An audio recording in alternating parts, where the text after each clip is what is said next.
and gentlemen,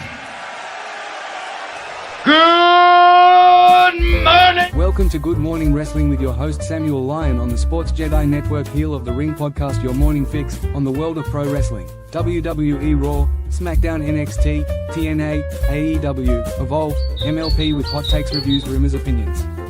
Tune in, let's start your day by getting over and feel the force.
Please hit the like button, share and subscribe to our channel. Watch along with live wrestling events on Heel of the Ring playback app. Follow Samuel Lyon at SamuelEkPay7 on the X app.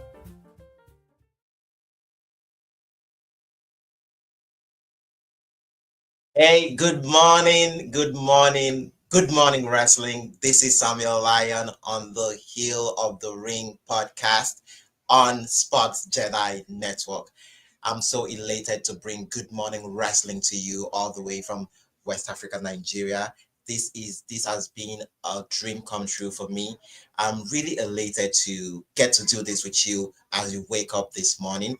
I apologize for the late coming, but I'm so elated to still be here live with you. And I have so much to say, but I first of all have to just say a huge thank you to Sakev, the Krona, the host, the founder of Sports Jedi Network, for the incredible job he's been doing with the network, the channel. Everything has been impeccable since coming in. I love everything we do. This past Saturday with our week Hill of the Ring weekly wrestling review. If you haven't checked it out, go check it out. Shout out to Chris. My goodness, Chris has been amazing to me. I couldn't have asked for a better friend in him. We've known each other for 2 years.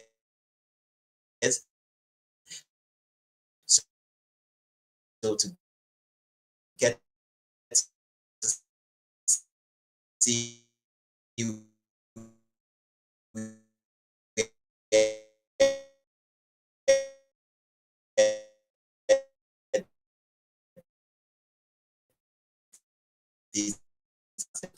and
Hey, I apologize for that. I apologize for that. It's been crazy. It's been crazy trying to get this, but we can still get this show on the road. Um, Thank you once again, Sakev. Thank you so much, Chris. Thank you so much, Sports Jedi Network, for this opportunity to be live here on Sports Jedi Network to bring the show all the way from West Africa, Nigeria to you. And I know it's morning over there. We're just getting into deep into the day over here too. So, but anyways, I'm so elated to be here, and I'm so happy to bring the show on the road for you. It's been an amazing period. It's been an amazing season.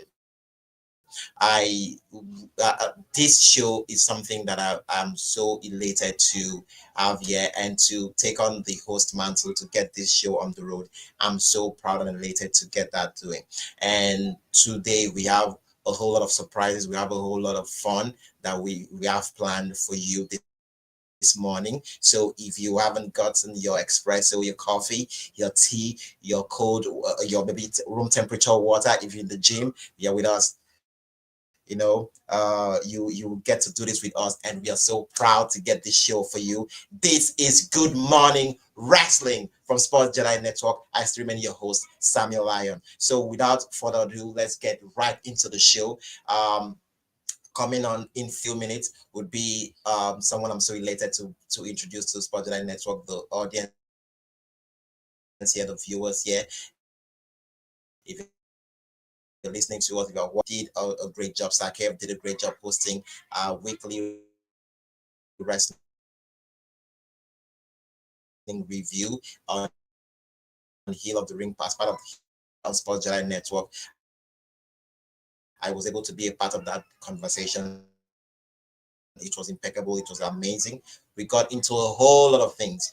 We would love you to go back and check. But while we get the show on the road, we'll talk a whole lot on wrestling. We'll obviously this is wrestling. We're gonna get into the huge topics that we missed from this past Saturday right now on the show. Before I get into anything, I would love how poetic that I'm kicking off the first Good Morning Wrestling show, and I have someone joining me from Indianapolis. It's been an amazing friend. It's been incredible to me, and I love where this has been for us. And I couldn't see how I would kick off something without having to bring him on and to put him on here to get this first ever premiere live episode of our show out on the road by having none other than Cameron. Cameron, how you doing? I am doing good. I'm hanging in there. That's all I can really say. I'm hanging in there. Whoa, bro! It's been crazy. The ride has been amazing. I love how everything has been for us going so far. Seeing where we were a couple of months ago and seeing where we are now, a lot has happened in the wrestling world and for us personally. I know it's morning over there. So, Cameron, how you feeling? What's going on over there in Indianapolis? What are you up to? What have you been up to? I've just been streaming, just been watching Monday Night Raw, watching WWE, AEW, same as usual. I mean, it's I'm just crazy hanging in to. there. I mean, and I know I've said this to you numerous times. I would always miss an opportunity to say thank you so very much. It's the morning, so we need to start off with great positivity. But sincerely speaking, thank you so very much, Cameron. You've been amazing, and I know we had this conversation 2 days ago when we were like, okay, where the fuck were we? Sorry, it's morning. Let's go, let's go. Where the fuck were we Yeah, a couple of months it ago is. to see where we are now and to see it's crazy. It's crazy. And I told you, I'm like on the first Good Morning show on Sports Jedi Network. I would love nothing more than to have you be the one to tell me where to start. What topic do you want to start with? WWE, AEW, the world of pro wrestling. Which big topic do you want to dig in first? I'm giving you the floor right now. Tell me where you want to So you start. want So me to start see first? whether where the fuck do you want to go?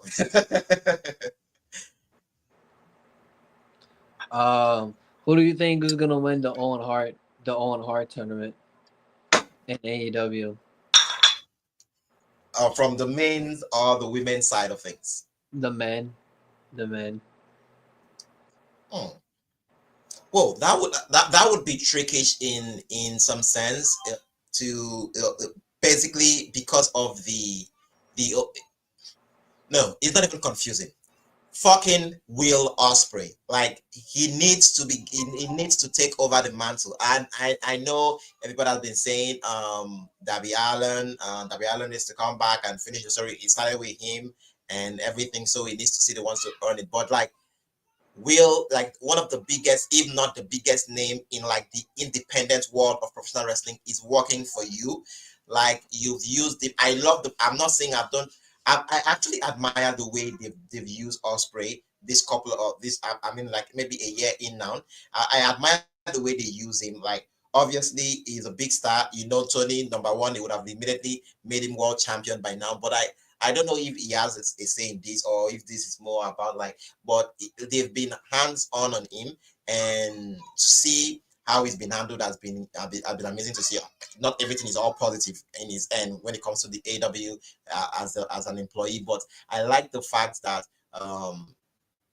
we've gotten him, get to do things before getting there. But I believe he needs to be the next world champion. And this might sound crazy because Swerve is trying to do that this Sunday.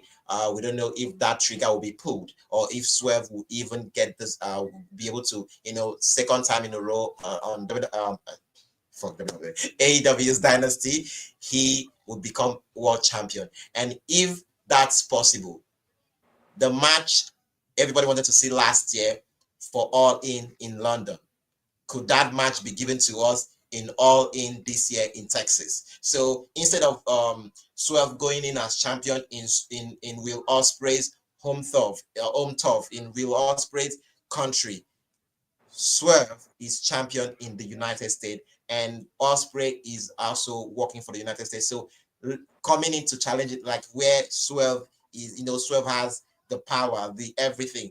That story would be amazing to call, but we can't tell because this Dead Rider shit is still on the table, so we don't know what the fuck they're gonna do with that. It's just a whole lot of craziness going on there. But for you personally, what do you asked the question first, and the show has kicked off. So I've given you, I'm saying Will Ospreay in the mix of things. But to you, in your own sense, what do you think of that narrative, and also for you, where would you see this go? I want to see who's all in the Owen Hart tournament first. And Okay. if I had to guess, I want to say Adam Page. Give it to Adam Page. Oh shit. And it does take place in Texas, and I think it's his time. Give it to Adam Page. I see why not. I think he deserves it.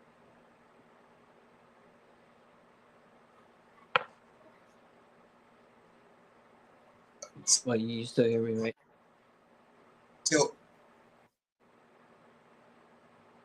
So we should get the go again with Swerve You Adam Page. you're a bit laggy. Oh yeah, now.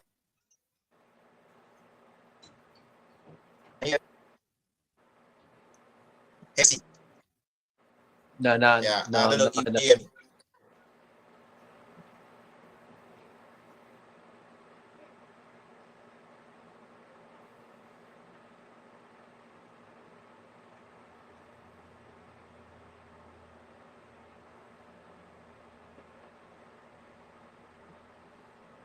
I'm still here. Are you good?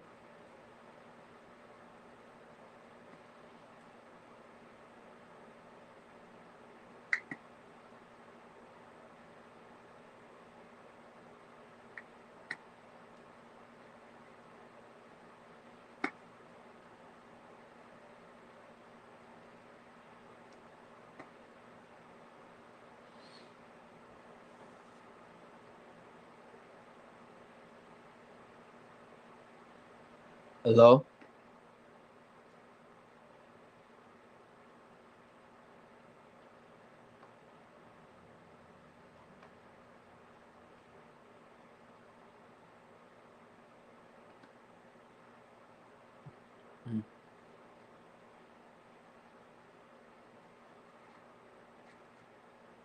I give it a little bit. Let's see what happens. As Samuel's having technical difficulties, what's up? Welcome to the Sports Jedi Network. He was talking about your Owen Hart. This is the founder, co-founder, BX Sports Jedi Kev. Good morning to everyone. As Samuel will get back on in a moment. You're talking about the Owen Hart tournament. Um, you were asking who's in it, but shouldn't you wait for all the participants to give it an actual definitive winner or clear cut choice winner? But I like your spirit. Now I'm going to ask you the question: who do you like for the women's and why? I already gave him my answer. Wait, who am I speaking to again? You're speaking with the co-founder of BX Sports Jedi, Kev. I'm going to be the voice because I'm currently at work on Samuel gets back onto his program. Who did you like for the women's for the Owen Hart? Because I was trying to log on to make sure the channel goes going. What was your thoughts? Okay. Well, my answer is Adam Page. No, for the female. You gave me the male, Oh, but the we don't know all female. the full Oh, the female. participant. But I'm Um, Athena. Okay, so you want Athena, and she's going to be challenging them for Mercedes for the world title, or no, no, no, no, not Tony no, Storm. no. Not the female. No, not the female. No, I don't want that match to happen. Hell no. So Uh, I'm just trying to get with you on your logic of the Owen Hart, the Owen, because don't the I women don't or the even know winner? who's all gonna be. I don't know who all the participants in the women's besides Jamie Hayter. Not that I know of. All right, fair. So let's put a pin on the Owen Hart tournament because until maybe next week or until the Yeah. brackets and the participants are found Yeah. into the whole match up there, which will be a great idea. We put a pin on that. Let's talk about this upcoming dynasty card here. We have a dynasty Okay. card where Swerve Strickland is trying to get rid of the Deaf Riders. As we wait for Samuel to come on, I don't mean to hijack Samuel's show, but Samuel right now is having internet lagging issues, so the show must go on. And then once he returns, he can go right into his normal asking the questions. But I'll fill in here as best as I can. I get the hot tag. You know how they say in wrestling, hot tag, and here comes the hot tag. Hopefully, he don't blow the comeback. Yeah. My question is, seeing the Death Riders match and the whole angle, the build, do you want to see Swerve Strickland? I give Swerve a 30% chance of becoming AEW World Champion. Yes. Yes. Just giving the belt already. I think I have no idea why John Wax. We have not seen the belt over like 5 to 6 months. Okay. We are at Samuel, least we once have Samuel not turns seen back, that AEW belt for like 5 to 6 months, maybe longer. I don't know, but yes, I think it's time. I just think it's time. Yes, I seen this is back. Hey, see, can you hear me? I Yes, believe I would have a whole lot of apologies to do today. there you are. Please. Good. It happens. It Shit is happens. crazy. I'm like every scenario I've tried to. I'm like, why today? But I'm not gonna let this hold us back. See, you were before that shit just happened. Thank you so much, Sakev, for holding this down. Um, you did say a lot on you wanting to see the for them to go back to the story, that one of the best stories that have come out of last year from AEW being Swerve and Page, Hangman Page, but for this time for the championship. But I looking at how far they've dragged this Dead Rider storyline to, I as a fan, I am not even seeing them change, pivot and move to that story. There's Man, no way. It will be as if they are admitting that, oh, indeed they were wrong all this time. And I don't see nobody in that company saying anything about it. I don't see Tony even letting his guard down, to not like letting guard down. I've never seen him letting that ego, because it would be much of an ego slap if he were to add, pivot and go. Obviously, Will Ospreay's story is right there to pick it up. MJF, you can pick that MJF story up. You can, pick up something, the Swerve. You have like three important stories that can literally turn this around. And I know we are still a couple of months away from All In, but for a stadium that has over 40, I believe 40,000 seats, you are setting up for 18,000, and we are barely at 12. We've been at yeah, 12 for months. nothing is moving the coach, nothing is moving the shit. So what are we doing? Do they sit there? Do they sit back and look at their business and understand what is going on, or are they literally all just turning a blind eye to it? I really would love to know where their head is at the moment, or what's the mindset? How are they looking at this? Or it's crazy. So to you, do you see, is there any way in your, maybe I'm looking at it from another pair of eyes, obviously I'm different and I'm from another country, so like I watch it different, just like I believe that you would. So in your own opinion, do you think there's any way possible they will pivot back to doing something, going back to what worked for them, which is Page and Swerve? Give this thing to Swerve in Dynasty and let's roll to July. Do you think that can ever happen? Well, no, not that I think so. Not that I think so. Not that I know of. But if it were to happen, how could you see that play out? Is there anything in your head right now that you go, even if they were to pivot, like I believe they could pay, this is how they can play that and maybe get it down there? What do you think? Well, it's hard to tell nowadays because Tony's ego. So I couldn't tell you. All right. So with that said, I would love to go into one of the topics that I could not wait to get in, and that is the Naomi situation right now. I've been so Okay. I've been so big on that, and I would love to get into that because Naomi has been somebody that for the longest time, I'm like, I mean, she needs to finally get her flowers. She needs to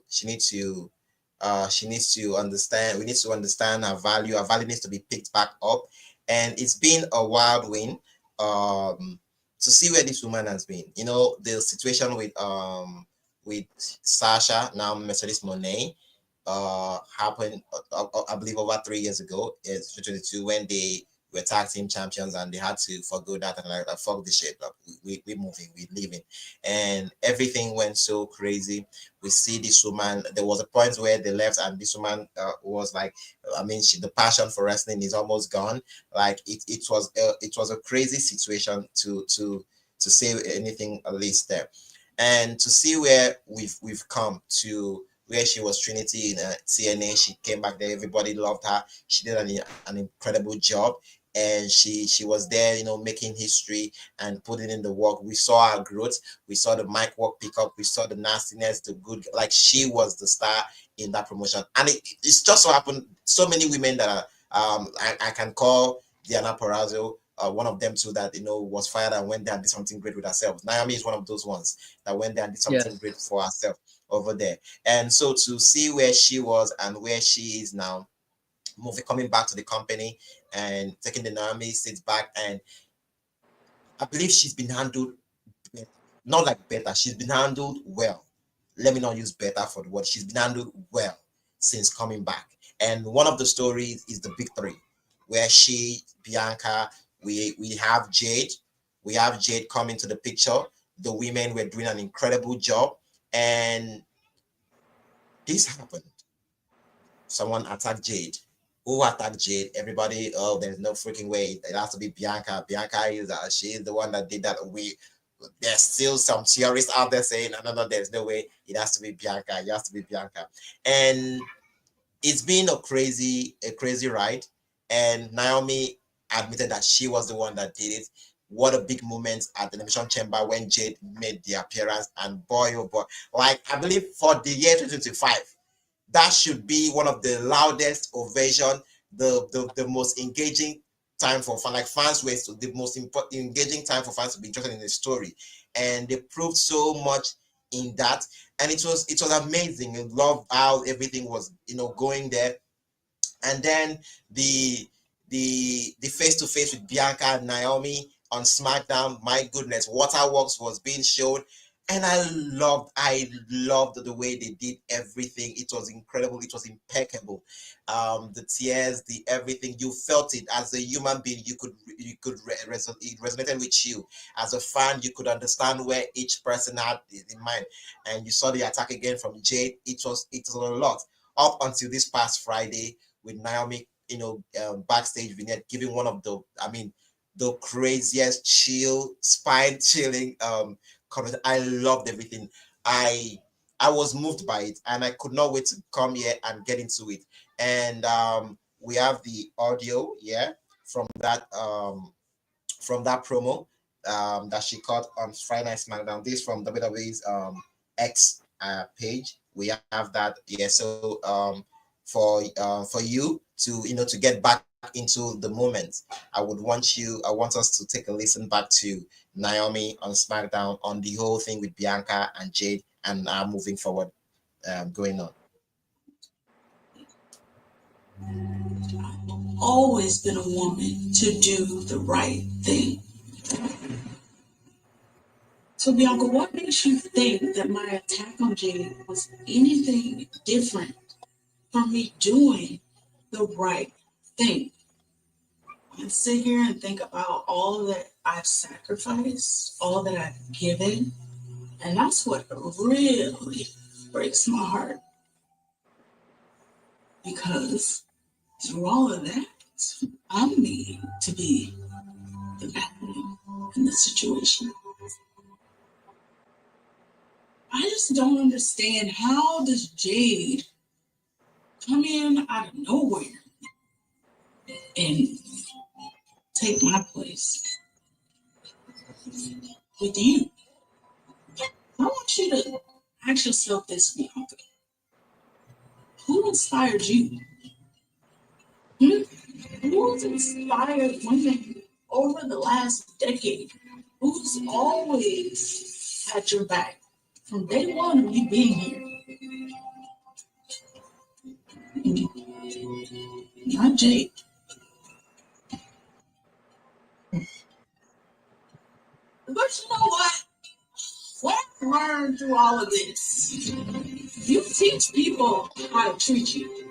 And I'm done with being treated as a third wheel. I'm done being pushed to the side. I'm done with being too nice. I'm done with being undervalued, underutilized. Yeah. So moving forward,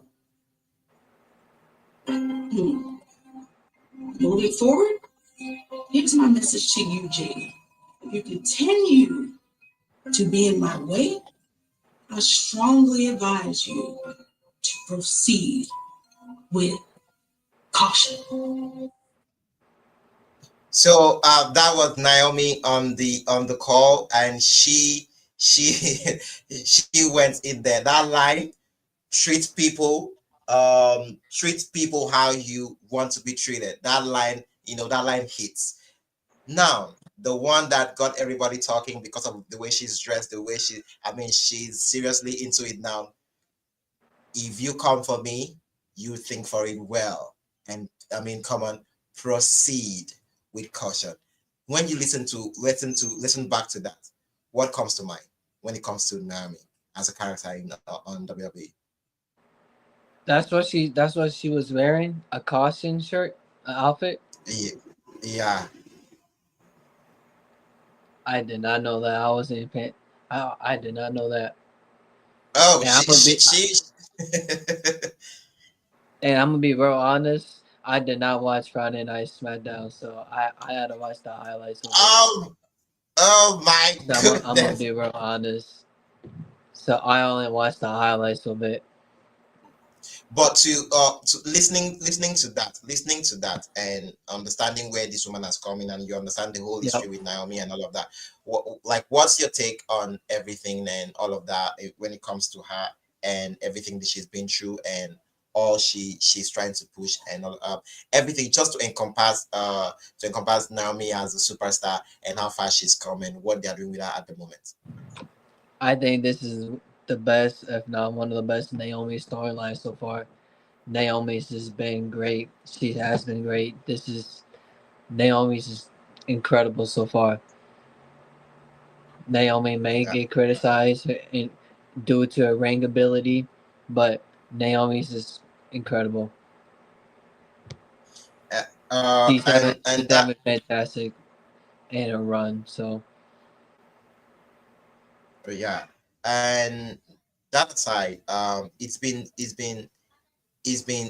seriously amazing to see where this has gone for her, and we really wish her success going forward. But to move along, still on the big stories there, Punk, Roman, Seth. the Shit. main event night one. How are you feeling when you realize, bro, these people I are knew going it. in?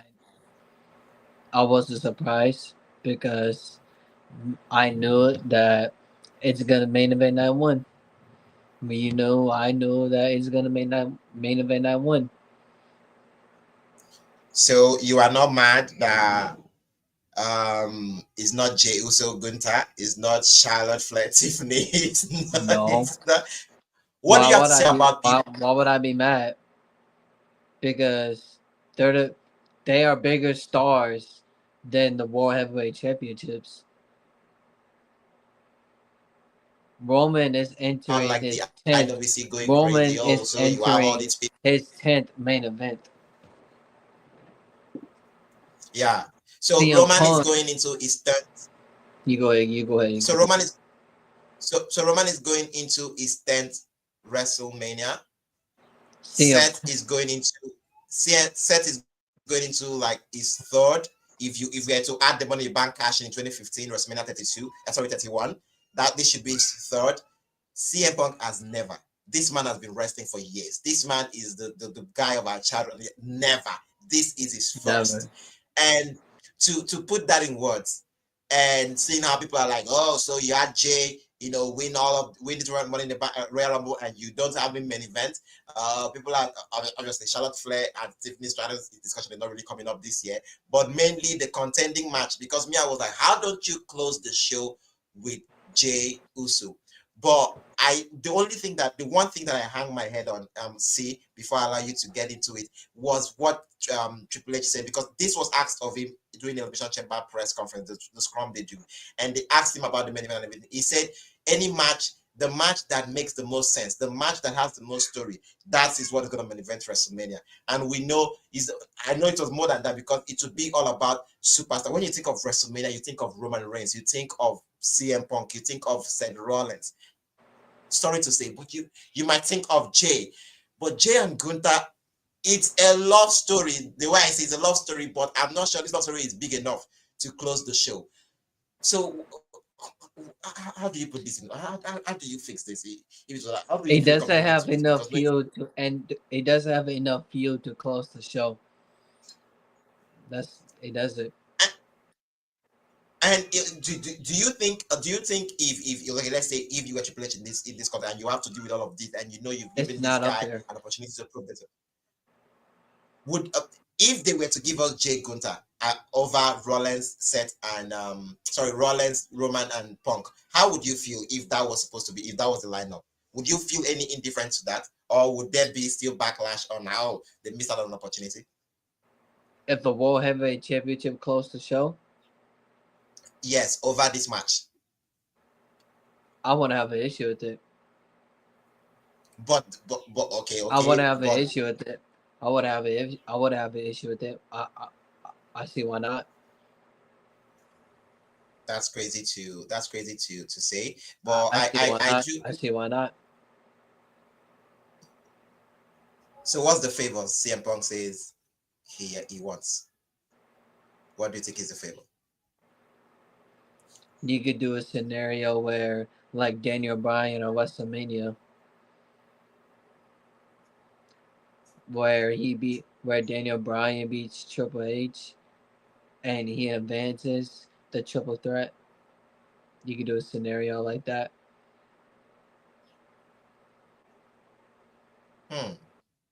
So is Emma, if this was, obviously we are working with what we are given, but if we were to, obviously we are fans. Yeah. Would Eman have that kind of power to insert Punk, because that's where most of the narrative is going. Oh, Punk wants the winner of the triple threat to go and insert himself in the Cena Cody match at WrestleMania Night 2. Do you think if that were to even be the case, if that were to be what he's asking for, how would you feel going to that? And like, would that even make sense to you? And if we were to look at things like, does Heyman really have such power to pull such strings and to make it more to make it believable for us to be like, oh, okay, so Heyman is more powerful. Yes. Please explain. Yes. Explain, because I know. Explain to me. Explain why you think that. I will. Because I'm not buying that. Yes, it would make sense. Yes. I want you to explain why you would think that would make sense, because it doesn't make sense to me. Why it doesn't make sense to you? It doesn't make sense to me because Heyman right now he works for Roman Reigns. Roman is arguably the number one guy. We can say that same thing for Cody. Okay, so but he's the wise man, with though. He can make anything happen. But the wise man is not an executive. He's not the board of directors. He's not even working in the office. So how would they tie that up for us to say?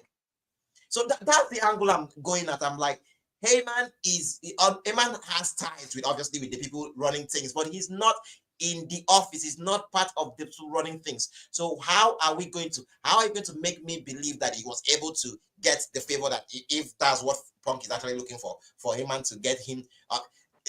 How would that even make sense? So Punk is telling me him being like, it's crazy. So Punk will be saying, all right, I'm main eventing, so I'm winning. So he has already told, if he asks that kind of favor, that means he's saying, I'm going to win.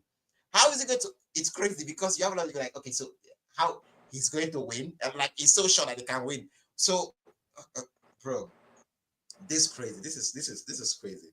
I love how this is. I love where this is going, because it shows the craziness that is of like the whole scenario. So I don't even want to. So now, Cena Cody, last advertised face off between the both of them tonight in London, Monday Night Raw.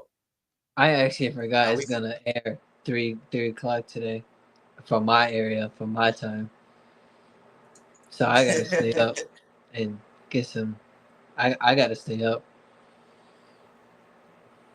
Okay, so what do you think? How do you think tonight is gonna play out? For 2 weeks, we've not seen the Cena's machine gun come out, because as well as Cody knows how to talk, as well as Cody knows how to, express, Cody knows a lot about crying. I mean, Cody can make a grown man cry just seeing his boo-boo face. He knows how. I don't know. I mean, Cody should be, obviously he is educated on this. He's a student of the game. Cody sometimes he doesn't have to do a lot with me. There's a way he just projects his facials, and I'm in whatever he's telling me. If Cody says he's going to kill you, there's a way he projects the statement that will make you be like, oh, okay, I know you are not one of the biggest guys. You can't physically, but my God, do I believe that face? We've seen him do that to. We know how Cody can get that done, but Cena, we've not seen. Cena hasn't even said a word to Cody. Cena hasn't. We know Cena. If Cena wants to, dissect you, destroy you, and break you before even anything, Cena can do that like this. So, do you think tonight we finally get that Cena? We finally get the Cena machine gun go all in on Cody. I mean, literally cut him into pieces. Do you think we would see that tonight, or they would not even want to give us that? Because obviously, I know he knows. I know he's in the comments. I know they know that everybody has been worried about wanting to hear him, literally destroy Cody. And he's told us he's not going to give us what we want. Do you think He's never going to do that to Cody just because he doesn't want to make us happy by having us go, even if that would feel good for him because he's destroying somebody we love. But him knowing that we want it, do you think he would not do that for us? Or do you think tonight is the night that he finally says, fuck it, bro, I'm literally killing you off tonight? What do you think? I think so. Yes, it all depends on it tonight. We still need the answers on the. We still need answers on why did you join The Rock. We still need answers. We still need answers about that. So I actually agree with you. So I actually agree with you. Everything what you said. That's amazing. So see, would It's like before we there's a go in, lot of answers. Sorry to interrupt, but there's a lot of answers from John Cena we need to hear from tonight. Like why did he turn heel? Why he joined The Rock? But this is the last time for John Cena until WrestleMania.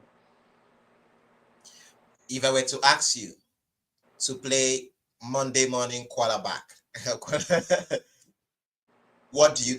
do you think that explanation is going to go? If you were to predict something today, okay, I feel it's gonna go this way. How do you see this going? Can you play that? Can you, educate me or explain to me how you feel that will be going in your own perspective, in your own narrative, how it will go? But okay, wait, what was that? Can you repeat that? I'm asking if you were to be in the wheel to, project how the narrative from Cena will go tonight. What would you have him come out and say? How do you see that? How would you see that go in your own narrative? Can you just tell me how you would see that going in your own way? How would you do it? How would you do it? I know how I would do it, but I want to hear you how you would do yours. I want to hear from you first. I'll give you my answer. I'm playing this game with you, man. I'm not playing this game with you.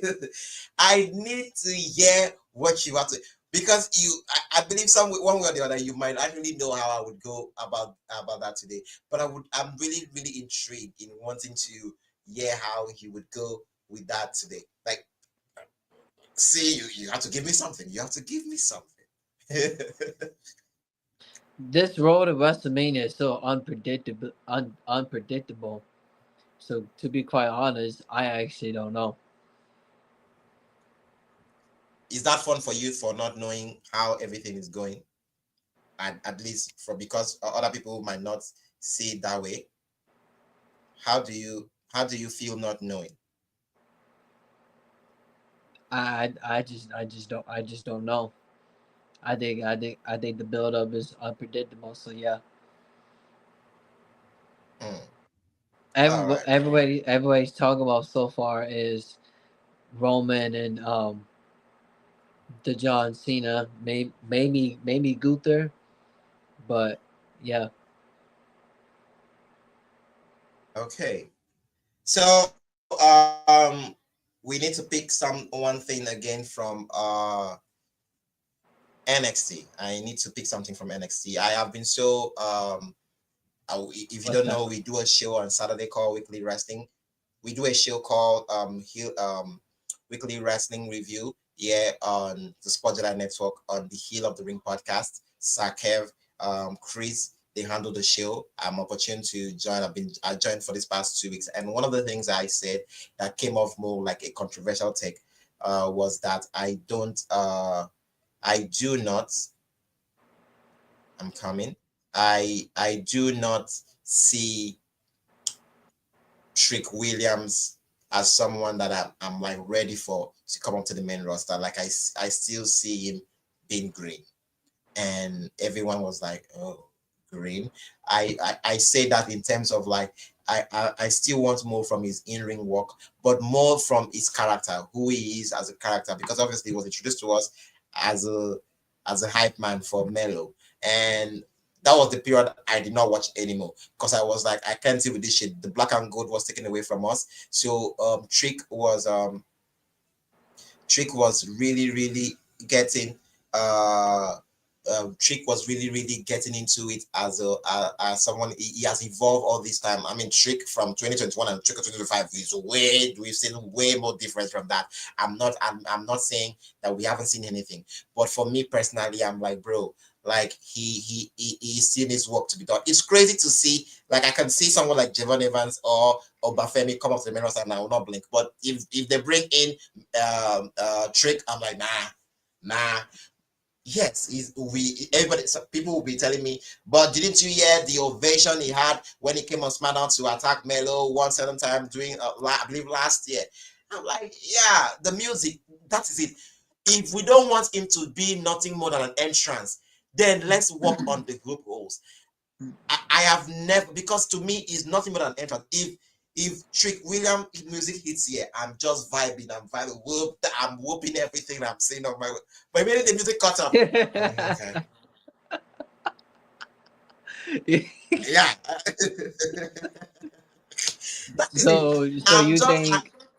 So you think Trick Williams needs more time in NXT?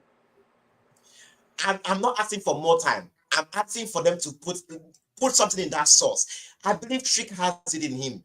Put something in that sauce. Let's see him get angry. We've seen that. Like, I need more. I don't know what they need to do. What does he need to work on? This is the first time. Oh shit! I'm about to say. Like, this is the first time. What does he need to work on? What's bad at him right now? What does he need to improve on? Okay. I would say the way Trick presents himself. I love his athletic. He shows off his body. He shows you it and everything. But when Trick William talks, it comes off way too polished, way too act free. Like it's as if he's trying to way too. I don't even know how to. I don't know. I get it. I know right now he's dealing with a whole lot. Why would I be dealing with a whole lot? Because he's in NXT. Down in NXT, we have a lot of coaches. We have a whole lot of veterans. We have and he has ties with people in the main roster. So there are a lot of people in his ear telling him so many things. And I sometimes when I see him, I see a guy that is trying to make sure that everybody that has poured into him, he's trying to give you a little bit of everybody's advice. He's trying to show you, give a little bit of everybody's pouring into him. And I'm like, damn. I sometimes I'm like, does he get to do what he wants? That's why I've never prayed for somebody to be a leader of a group. Then I've been praying all these weeks, like, oh, Trick needs to literally be the leader behind Dark State. But you'll be like, but Dark States, they are a level up rejects. What does he have to do with level up rejects? Like, people are pointing it to Javon Evans, but I'm like, maybe he would be like, dude, like I'm done, trying to ask for advice and all of that shit, and not like he wants to have a crew with him that he needs to lead and all of that. So I don't know what they need to do with Trick, but if him being the leader of Dark State, maybe that, I don't know if for sure that will be the answer, but I believe that can do something. What's your take on that? How do you see Trick and my take on him and everything and the leader for Dark State? What if Trick Williams is the leader of this the Shield 2.0 in NXT? What did you say? Well, yep. What if he's the leader of this 2.0 Shield?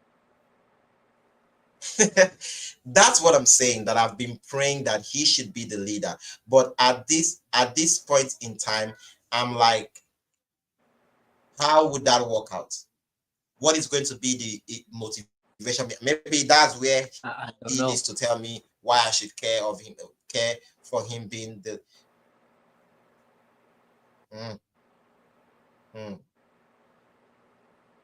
Probably because he had the more I think about it, the more I'm he like, had amazing ass feud with Carmelo Hayes. Whoop that Trick.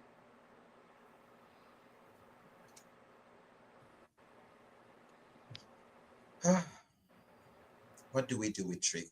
What do we do with Trick? What do we do with Trick? It's crazy. It's crazy how, but well, this is why we are fans. This is why we keep watching the products, because one of the one of the one thing to one of the most he's gonna get important thing to better. do as a fan. For sure. Is it NXT? Why won't he get better? It will be on him for not getting better if he's down there for this long and he's not getting better. He for sure. I'm expecting nothing less from him. I'm just saying he's been there for a while, quite a while. Some will say he should be up there by now, and we've not still seen.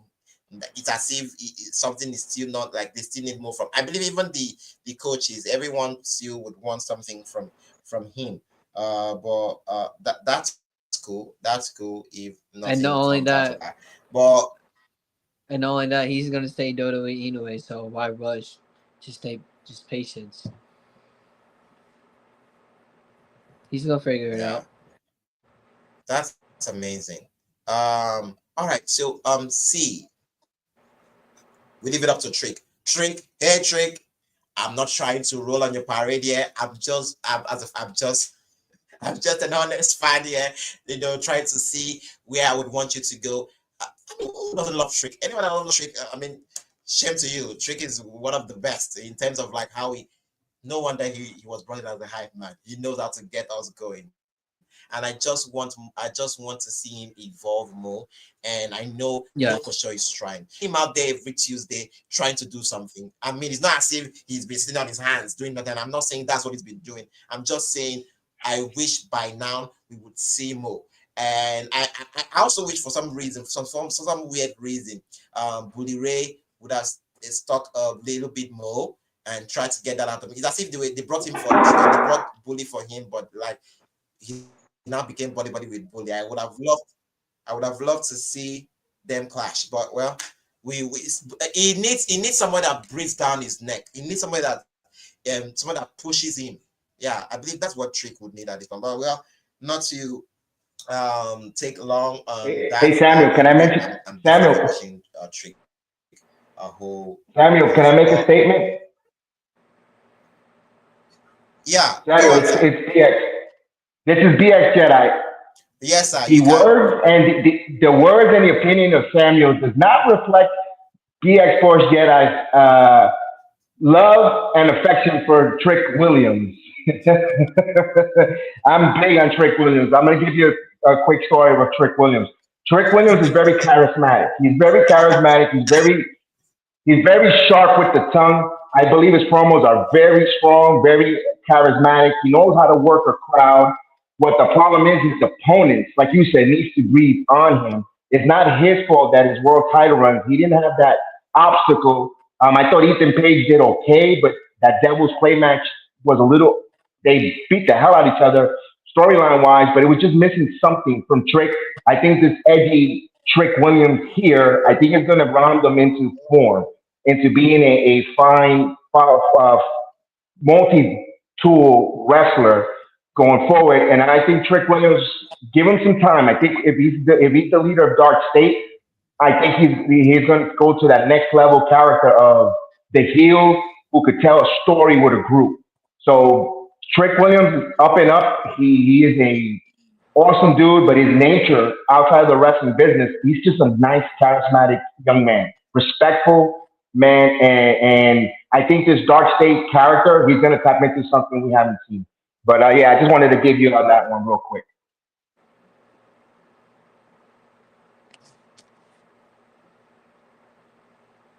Oh well, that's the founder, that's the man, that's the king from us. Thank you so much, Sake, for taking. And I would always say that I'm always putting out the disclaimer there. I'm just trying to, I'm here. I'll be coming every morning to just give my where I feel and how, like, my state of mind at that time. I'm not coming here to insult wrestlers. I'm not coming here to insult the promotion. I'm coming here to throw stain on what they do. I'm just trying to be as much as real as I can be to, like, okay, this is how I feel about it. This is what I feel about it. And Sport Jedi Network gave me this platform to be able to say what I feel is wrong or what I feel is right. And at the end of the day, it's just my opinion. It doesn't have to do with Sport Jedi Network. It has nothing to do with Kev and the great job they've been doing here for all these years. It's just me. And even the guests coming in here, it's just their opinion. This is not the Sport Jedi Network's opinion. We are just trying to put out what we feel and all of that. And so yeah, Trick, yeah, if you get to see is nothing against you. Like just like I said, your opponents need to bring that on your let you bring that grit so that you can whoop that trick. Thank you so much. Thank you so much, Sakev. And see, um, I would have to you have to stick around for one more topic, and that one more topic Okay. before we let you go this morning, and I will continue with the show. But joining us right now is AFK. I've known AFK for a very long time. I've known him. I've known him since I started. He's joining now. Yeah. Okay. So I've known AFK since we started. I started my own podcast. The Chronicle podcast. We before the Bell podcast. We are now the Samuel Lion next press you, and we also do. I also do. I'm also trying to kick off the After the Match podcast, a wrestling podcast too. But AFK has been really helpful to me as a podcaster, as a friend, and somebody to grow with. And I couldn't see me being on this platform, not having him. He's been a great addiction. I say addiction. It's an addiction to me. It's been a great addition to me. And please make welcome AF freaking K. AFK, welcome to Sport Jedi Network. Welcome to Good Morning Wrestling. How you doing? How you doing this morning? Woo! My God. Hello, everybody. What's up? Nice to Hello. meet you. Nice to meet you. I'm Cameron. Welcome, my friend. Welcome, What's up? AFK.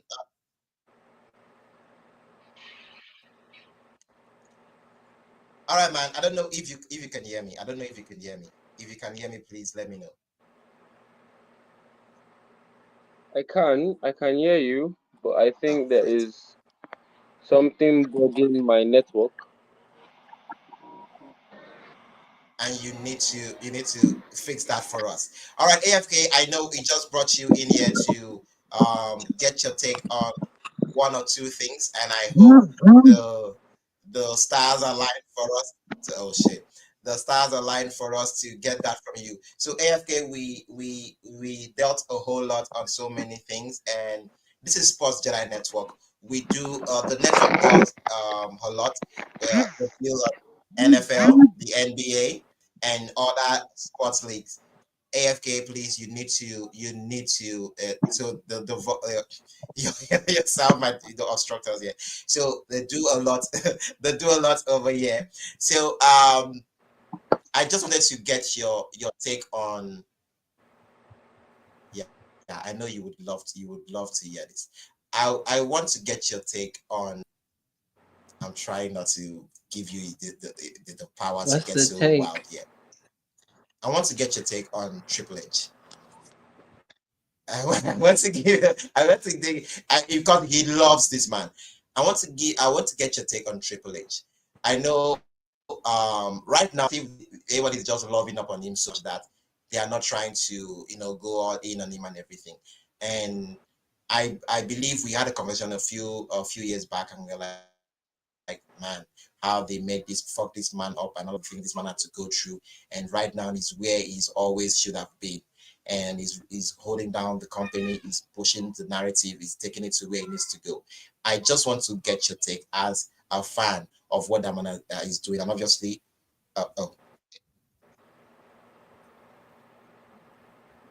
He's one of the. You're asking me, I'm or you're so asking them? I'm so sorry. yeah. My device is frustrating me, but I'm active. I'm active. So yeah. Okay, so yeah, I just wanted to get your take on Triple H and everything he's been doing and the positive and the negatives from this. I would have I would have wanted to go in on you, but I just want to respect your time and respect everybody's time. It's still, I know it's morning over there for C and the rest of our viewers from the US, but it's already deep into the afternoon over here. But I need to still get your take on Triple H and the administration. What are the negative and positive from your end? And let us see how we can join you in the discussion. What are you asking? Me or AFK?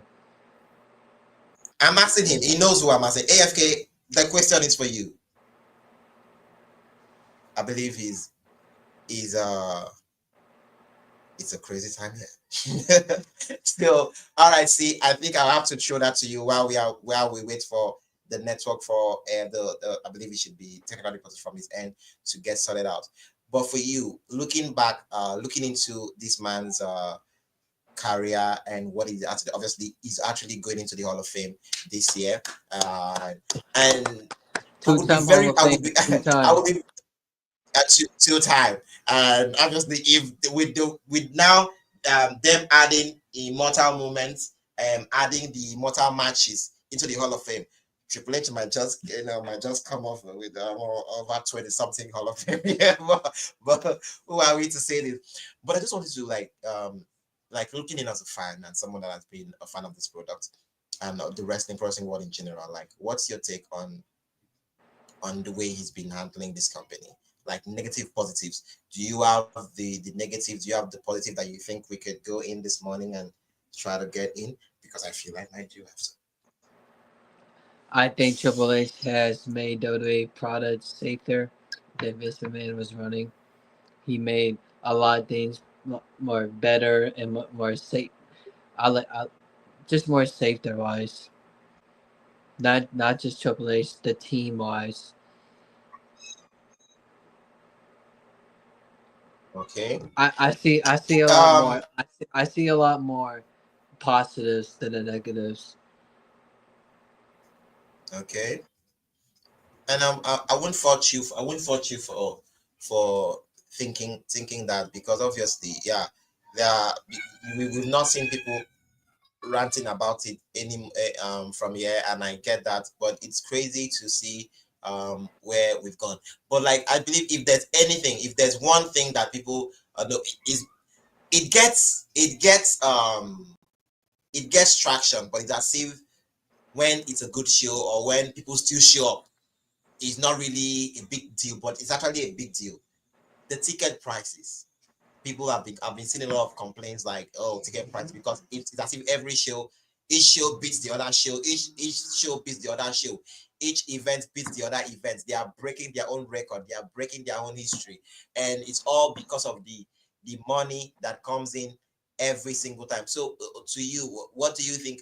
And I'm not sure they are blaming Triple H for this, I know, but obviously at the end of the day, we'll always have to look at who was the leader in that era, in that administration. And right now, we know we have Nick Khan, we have the TKO board of directors, we have the TKO as a team, as a brand, and all of that. But yeah, we see narrative like, oh, the prices are pushing the hardcores away because it's too expensive for them to get in. It's as if they take the prices up more for the casual audience. So what's your take? What's your take on that particular issue? They're still gonna go. They're still gonna go. They're not gonna care. Do They're still you gonna. think? Do you think that? They're still gonna go to Do you think WrestleMania. that is? They don't But care. talk about WrestleMania, like, but the tickets there is still under 45 or so, 47, and yeah, and like nothing has been, bro. They don't care. Do you think that? They can do Do that. you They think? can do that. They can do that. Do you think that that's where they do you think like that's the narrative they are having, like, oh, they would still come, oh, they would we do you think okay, if that's to be the narrative, do you think it's wrong of them to outprice the market only because they are so hot right now, they would still come? Or do you think it needs to No, come to a I think point it's where a they'll be good like, thing what okay, they did. I think it's a if good thing what last they did. I think it's a good thing what they doing. I think oh it's a good shit. thing what they did. They're still gonna go. They're still gonna pay. And if you don't like the prices what WWE is doing, then don't go. If you don't like the way how WWE is programming, then don't watch it or don't go. It is what it is. That's crazy. That's crazy. All right. But they're We're still still gonna go. on. Okay. You know, that's why I love conversing with you, because you bring perspective that I'll be like, okay.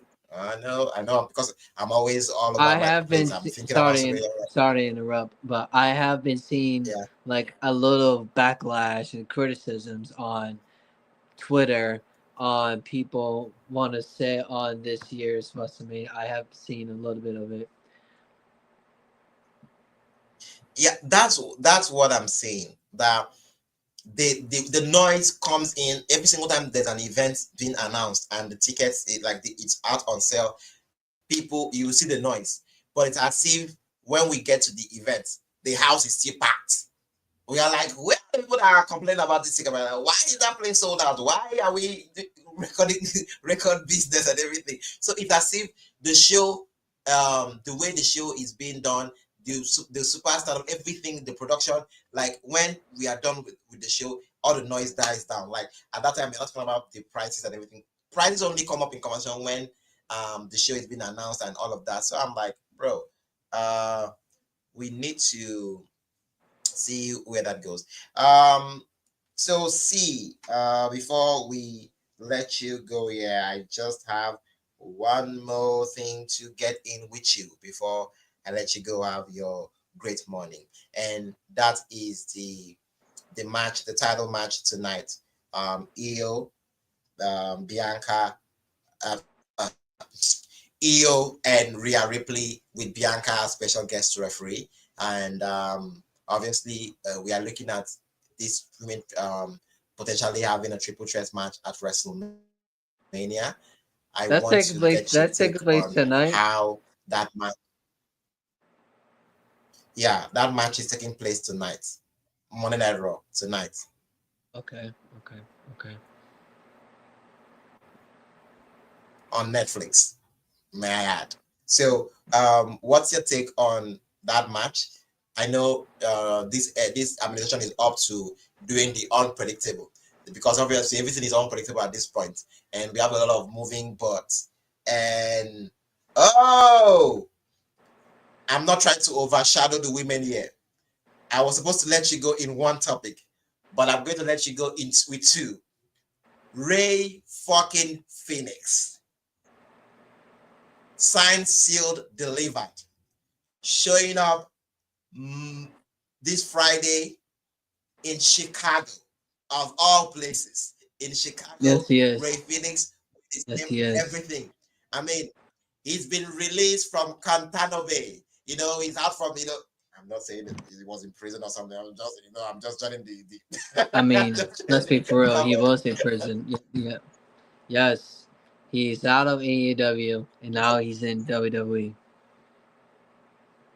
how how how do you see that going? Like, what would that look like? Because we saw what they did with the brother, we saw what they did with Penta, we saw everything that happened with Penta and how Penta has been successful this couple of months. Like, how do you see Ray's side going? Like, what do you when you amazing? Like, That will what's make your take look on like Tony Ray Khan Phoenix? look like a fool. Ray Phoenix is gonna Okay. have fun. I just can't wait next Friday, even though I don't have Hulu to watch Friday Night SmackDown. But man, I just can't wait. I thought they were gonna be on the same brand, but they're on two separate brands. Hmm. Yeah. And But do you like here's the your lucky WWE? day. Now you can watch it on the playback, on the Heel of the Ring playback, where you actually see the live event. So don't forget, we offer that on the Sports Jedi Network. If you don't have Hulu, you don't have Netflix, come onto the playback, Heel of the Ring playback, and you can watch Friday Night SmackDown, Yep. and Monday Night Raw, NXT, TNA. You just gotta just be there and see it. I just wanted to put a cheap plug. Remember that, Samuel. You're doing a good job. Keep it up. All right, I'm looking forward to it. Thank you. Well, Appreciate it. I I see. I need to get in my promotional, marketing skills in. Heel of the Ring, just like you heard from the man himself, is giving you that opportunity. So I'm definitely gonna hook you up with that. So you don't have to worry about that. You can come in there, you can do watch party, see it in real person, and also have your takes in. It's fun. It's fun, and obviously, this obviously anytime I'm gonna hook you up after the show. I'm gonna do that. So thank you so much, Sake, for chipping that in. Chip lock. All right. So getting back on the show, I said the three women scenario and all of that. What do you see? Do you see them doing pull the wool out of our eye and have Rhea? If Rhea were to win this match tonight and take back that title, do you think that would fuck up so many things and then Io can't go and we would not have shit? This is so messed up But right I'm now gonna be because real I'm thinking honest with so you. much I'm gonna be real because honest with you. I still think I don't want this match to be a triple threat match. I'm gonna be real honest. I don't want this match. oh, I don't somebody want with this. a wild take. I don't want this match to be a triple threat match. But I have a feeling that tells me that it will be a triple threat match. But we're talking about Rhea Ripley here. Rhea is going to WrestleMania for sure, and you can't have Rhea without Mania for sure. So my gut is telling me that she is going to Mania, but she's going to WrestleMania for sure. Amazing. That would be something to look forward to. And yeah, we can't wait to see what happens here on Monday. And I will be back here on Wednesday for Good Morning Wrestling. And obviously you can join us on playback to catch up Monday Night Raw tonight live with the watch party with the crew. You can do that for NXT, for TNA, for SmackDown, for all the shows. Live stream on playback. We'll definitely hook you up with that, and then we'll talk more on how you can get that done. But Heel of the Ring podcast on playback, watch the show live with the crew and have fun. And sincerely, see, I love having you on here, but I know it's still pretty early for you, and I love the fact that you came in here with me to get this done. And thank you so much. And yeah, I also did a chip plug for you too. Before you go, can you tell us what you are doing and how your streaming too is going on for you, and what you've been doing with your Cameron Ready on Twitch, and also watching the shows. How's that going for you before we let Oh, you my go stream this is morning? all right. You can follow me on Twitter, Cameron Ready X, YouTube, Cameron Ready X, and my Twitch is Daddy Loyal Skin. There you go. Thank you so much. Thank you so much, C, for joining me today. I'm really elated. I wish to have you back here with us when next we are on here, and when you can't, just know it's a face that you will be seeing frequently here on Good Morning Wrestling. Thank you so much for joining us this morning. Be back this We'll get Wednesday, back to right? Yeah, we are back this Wednesday live, and if C is available, because obviously you see him busy there, looking all cooked already, he, Right. he would be joining us too. Yeah, thank you so very much, Chris. Obviously, playback Heel of the Ring podcast. You can watch Raw with us. You can watch NXT with us. We're gonna set you up for that too, so that you don't have to miss any action. Yeah. Thank you so much. Thank you so much once again. You stay safe. You too. All right, so it's been amazing to see where we've been with the show. I really appreciate the fact that I am here on the show, and we've been doing this on an hour in. And one of the best things for me this period to do this show, as always, is the fact that I get to do what I love, and also to share with the world. The world of pro wrestling is much bigger than wrestling itself. It's everything. It's music. It's pop culture. It's a whole lot. And I had topics that we wanted to get into, which for some, and we'll get into one right now, and for some that we won't, we will have to push it back. We'll have to work more on it, and but by next episode live when we get here on Wednesday morning, we'll dig more.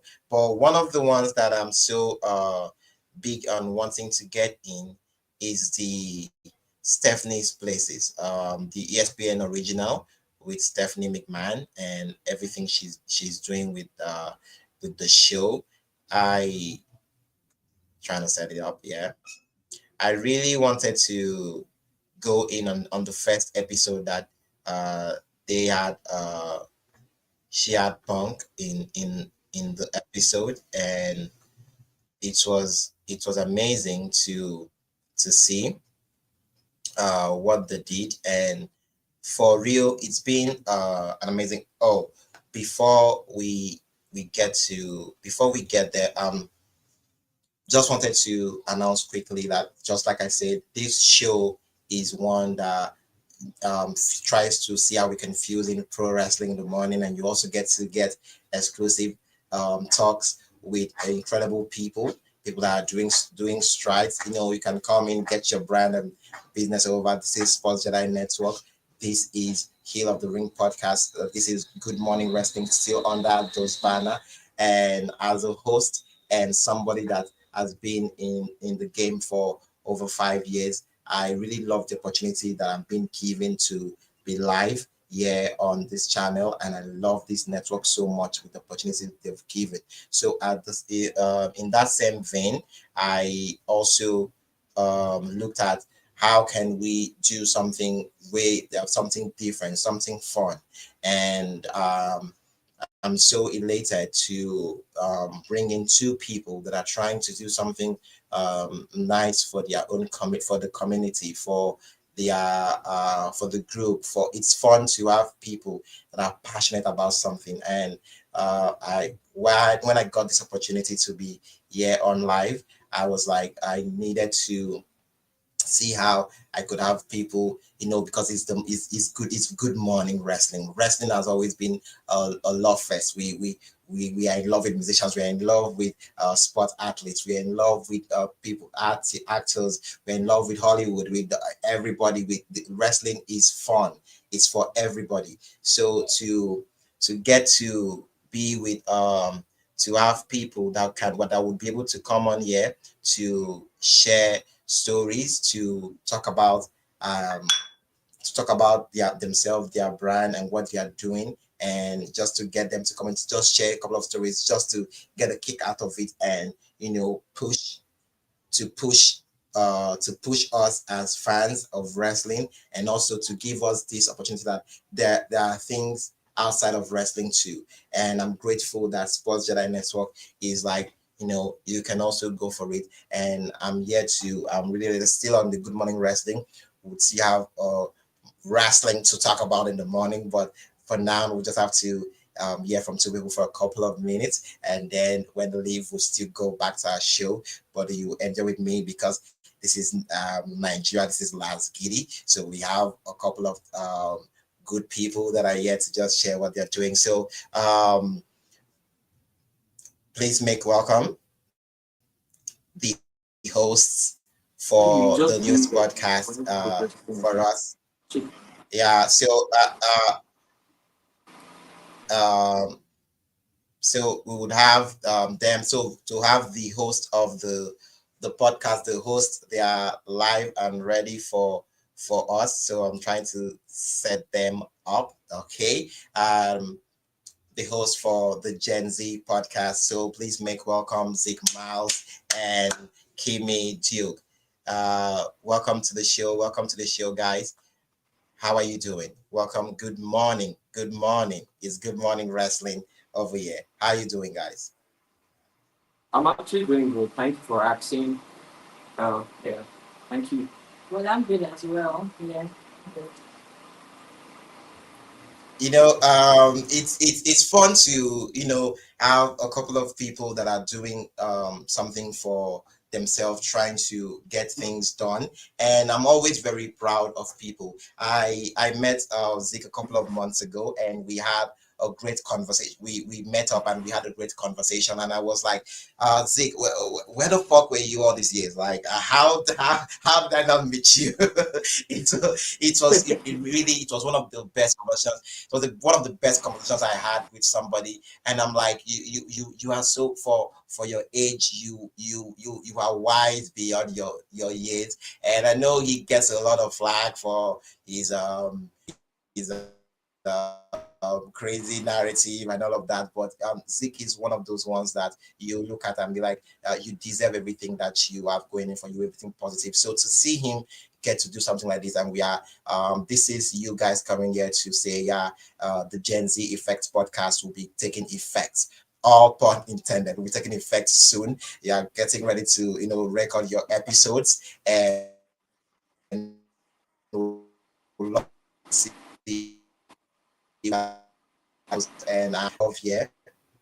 It's always all love from us, and I couldn't take away the chance to show you love this morning. So guys, how are you guys doing? What happened? How did we come up with the Gen Z Effects podcast? What is in store for us as viewers that you intend to catch with this podcast? What is in store? Take it away. Obviously, Zeke, I know you have a lot to say, but please, ladies first over here. So Duke, please, I'd love to hear from you first. Okay, thank you, Mr. Lion. Well, Gen Z, as the name actually implies, right? We, the generation, we have this thing inside of us, like we scared. We don't have someone to talk to. So we, the Gen Z effect, we are more like the guardians of our own time. Like we have to relate with our peer group and not be scared. So I'll give up my co-host to say something. Okay, thank you, Mr. Laya, for this opportunity that you've given to us.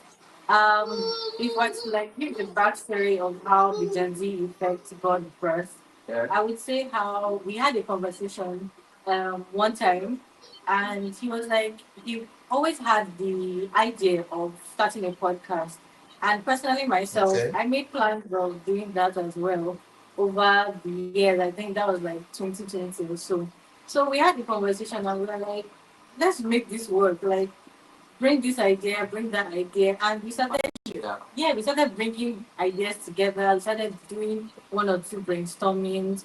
I would say like we contributed a lot to it, and we're still growing.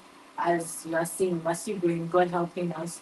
And we hope for better heights and greater heights. Definitely. Yeah. Definitely. All right, so Zeke, I know you definitely want to. I mean, we had talked about you doing something, and to see where you've been able to go with this and all of the things you've had to overcome to get this going, and trying to effect this Gen Z Effects podcast, all point intended. To your take, like, what are the goals for you on this journey that you're about to embark on? And obviously, the negative and positive of trying to run a show, trying to run a podcast, trying to make sure your co-host is in check, to get the guest list checked off, to get things in take, like your mindset. Sometimes you might be going crazy, but you have to deliver an episode on the show, and all the things that can happen when it comes to the pressure of getting something done. I speak for me. I speak for one that has been doing this for 5 years. Sometimes it feels as if it's more crazier each passing day. And I just want to get your take on like what has been the things you've been able to pick up that you're going to use on this journey, and what are the goals for the Gen Z Effects podcast as it's about to take effect going forward.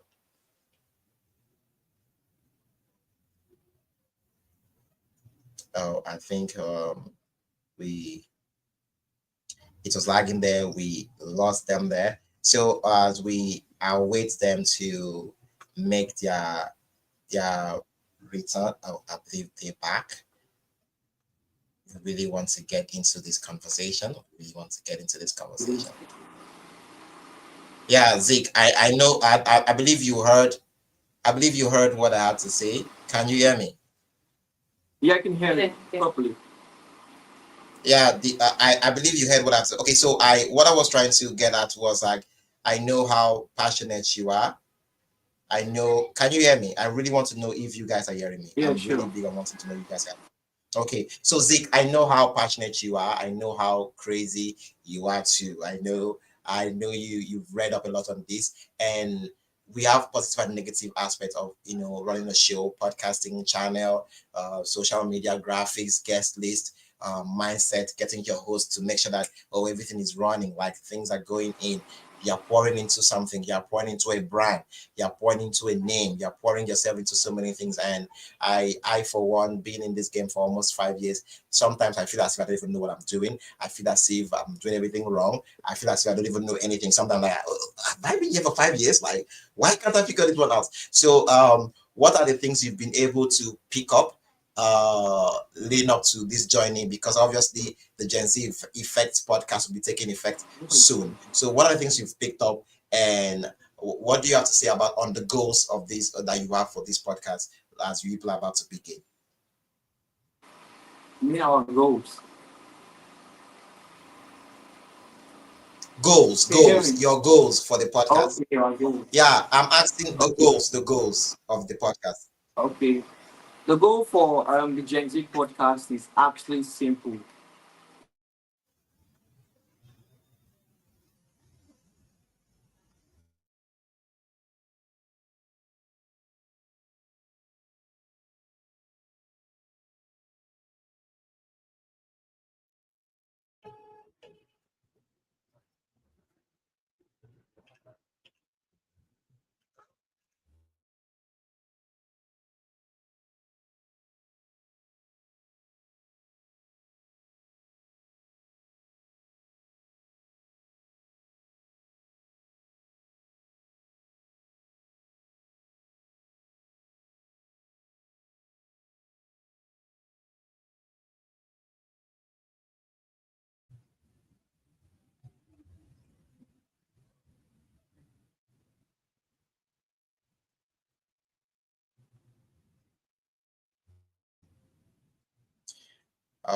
We've been having a whole lot of lagging over here.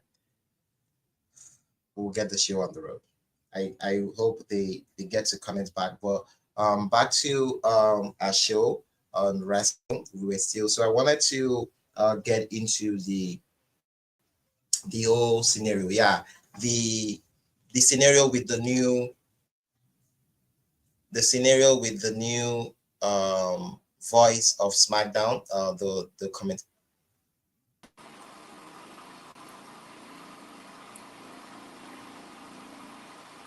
guys. Can you hear me? I don't Yeah, know if you guys can hear we me. back, we back. What were you saying? I would love to quickly get that in so we don't have to Okay. worry about you Like I was losing saying, guys yet. okay, like I was saying,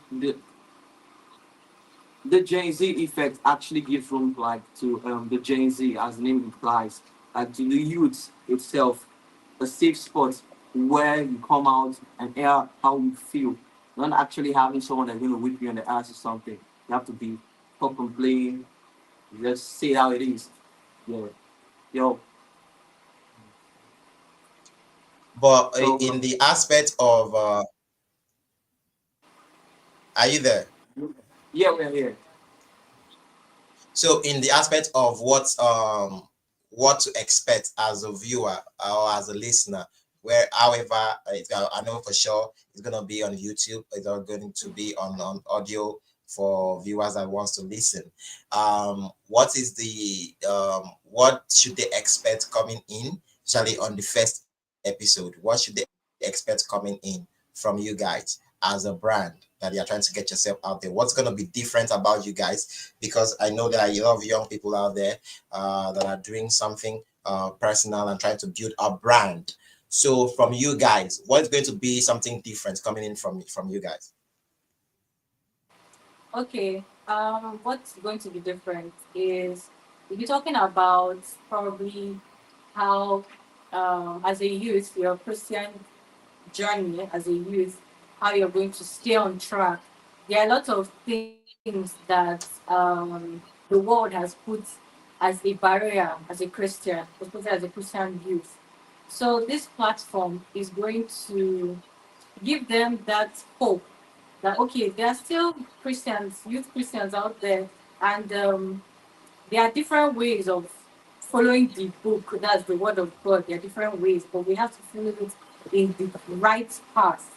So this podcast is going to be different because we'll be hearing their stories. We would like to hear their funniest, their wildest stories of how they are, struggling to find their identity in Christ and how they are moving with it. So that's the main goal.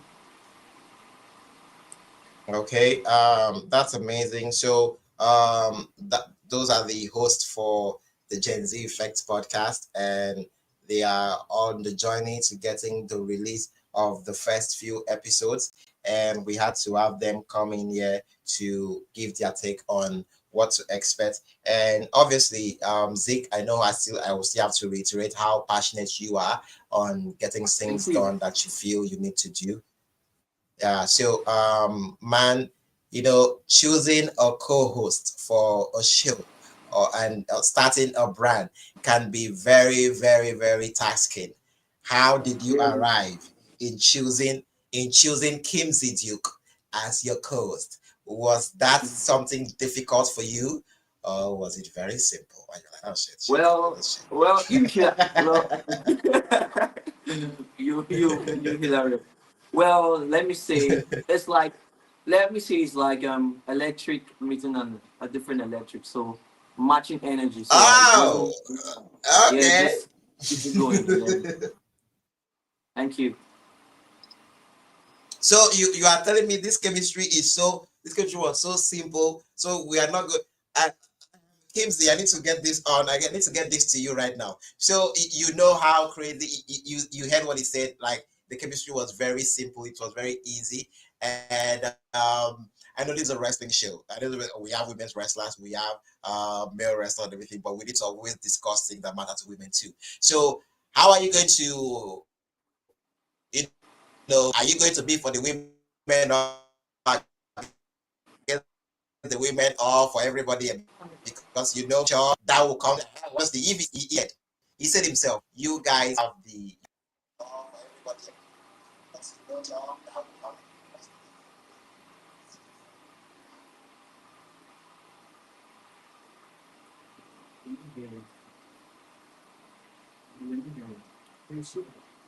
It's nothing. I don't know why you network is so bad. Oh, shit, I was on mute. Can you hear me, guys? Yeah, we can hear you properly now. Sorry, sorry. Kimsey, all I was trying to do was he said that you guys try as much as possible to that you guys he said you guys have the chemistry that is felt like an electricity, like it just fit in that you guys were supposed to be the people to lead this show and this brand on the road. Can you guys hear me? I need to know that I'm being heard.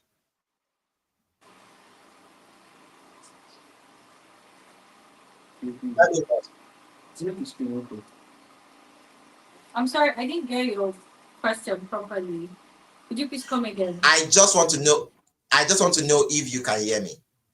Yeah, we can hear you. you now, yeah. All right. So Kimsey, to make this very simple, he said the chemistry was electric. It just fit in that you guys had to be the ones to do it together. Now, you are representing the women. You're representing you. Your opinion has to be, you have to tailor it to you as a human being, as a character, as someone that is now a podcaster.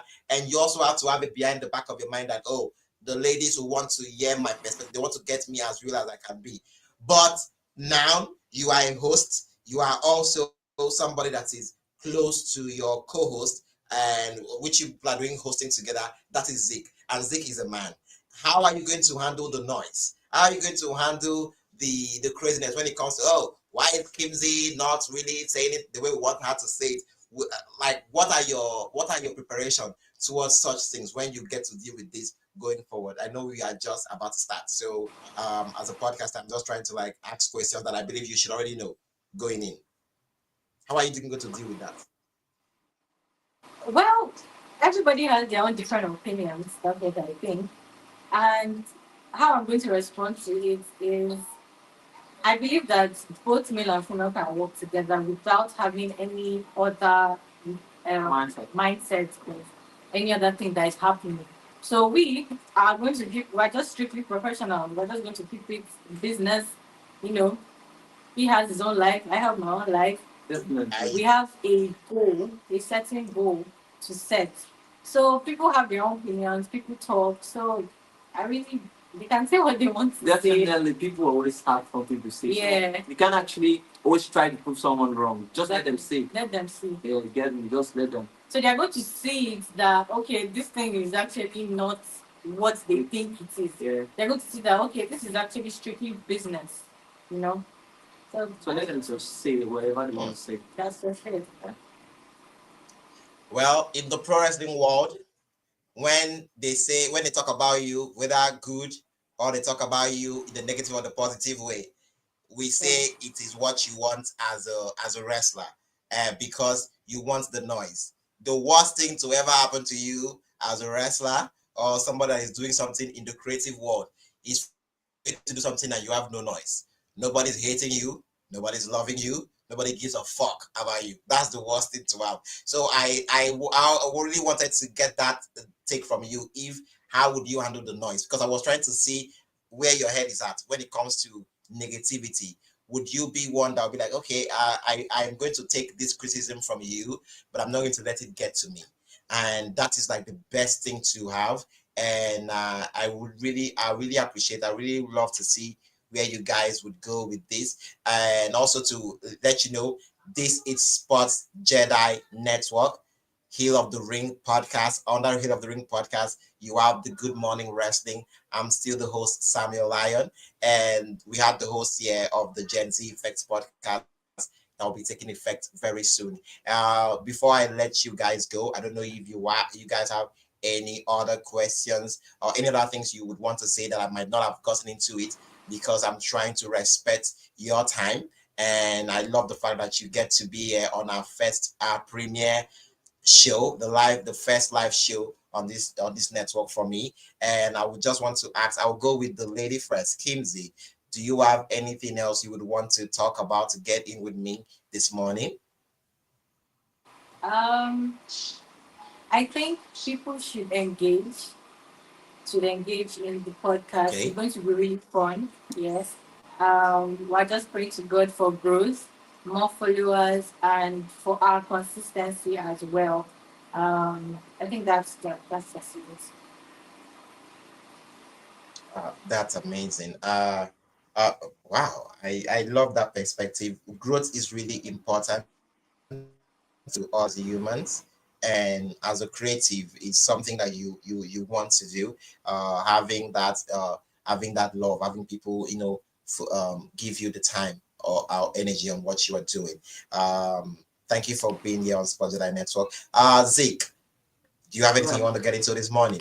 The floor is yours. Well, I'm just gonna say, if I'm to like to encourage people to join our podcast, I'll say it's a safe spot.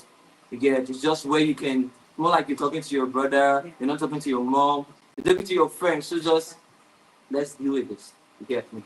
But let's just do it. Zeke, Let's just Zeke, all through this session, I've been thinking of like, who the hell is on my screen? You are just all polished. Is it because of the podcast? Who the fuck is it? Who the fuck is it? Well, I love it. If this is going to be the character you're bringing out to this show, and I would love to see it, because guys, this Good Morning Wrestling, don't click away. You're like, what's going on here? This is just us having fun this morning. We'll still get back on the wrestling. This is still Spotlight Network, but I need to get it to Zeke. Zeke, like you are just all chilled, all polished. I'm like, bro, what's going on here? I love this. Like, this is not me. This is not me trying to get it. But I'm literally, this is my proud moment. I'm like, oh shit, come on, the chairman. He's answering, he's giving me all the accents. I'm like, okay, I see. I can't wait. Sincerely, guys, I can't wait for your first episode to see what you guys have to do. You guys need to really chill, go out there, do your job, like welcome the noise. People, it's crazy. Welcome the noise. At least they are saying something. At least somebody is reaching out to you. Welcome, and we can't wait. And obviously, this is me laying a promise. When that first episode drop, I'm going to be one of the first people to check it out, because I will not wait. I will not. If it drops today, tomorrow you are coming. If it drops today, tomorrow you're coming on the show to tell me what happened there, because I will consume, I will take notes, and I'm gonna fire you a question, and you're gonna respond. For sure, definitely. Yeah. So, guys, thank you so much for joining the show. This is Sport July Network. So you can follow us. I know if you're a fan of NBA, the National Basketball League, if you're a fan of the NFL, wrestling, we review great documentaries, movies. It's everywhere on playback. You can watch stream the shows with us, with the crew. We have so many shows. The UFC, you are into the MMA, UFC. We cover everything here on Sports Jedi Network, and this is the first, I believe, this is the first ever international live show on this network by a Nigerian, by an African. Bro, we're making history right here. So thank you for being the first, one of the first guests to be on the show today. Thank you for having us. I can't wait to have you guys on next time when the episode is out. Please, I wish you luck. Thank you so much for the patience.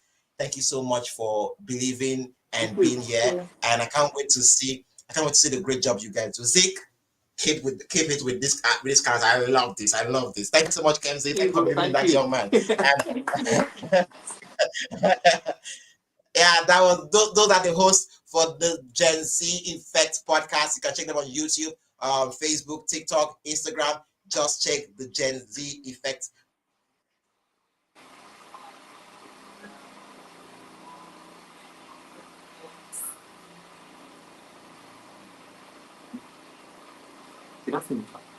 Yeah.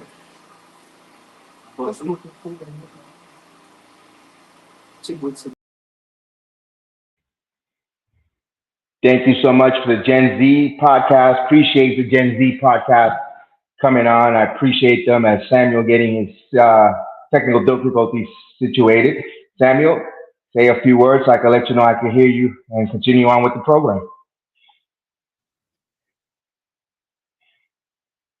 As Samuel working out his technical difficulties. Yeah, it's crazy over There you here. go. It's crazy over here. Thank you so much. You're back. You got Thank it. you so much, our producer. Yeah, I'm back.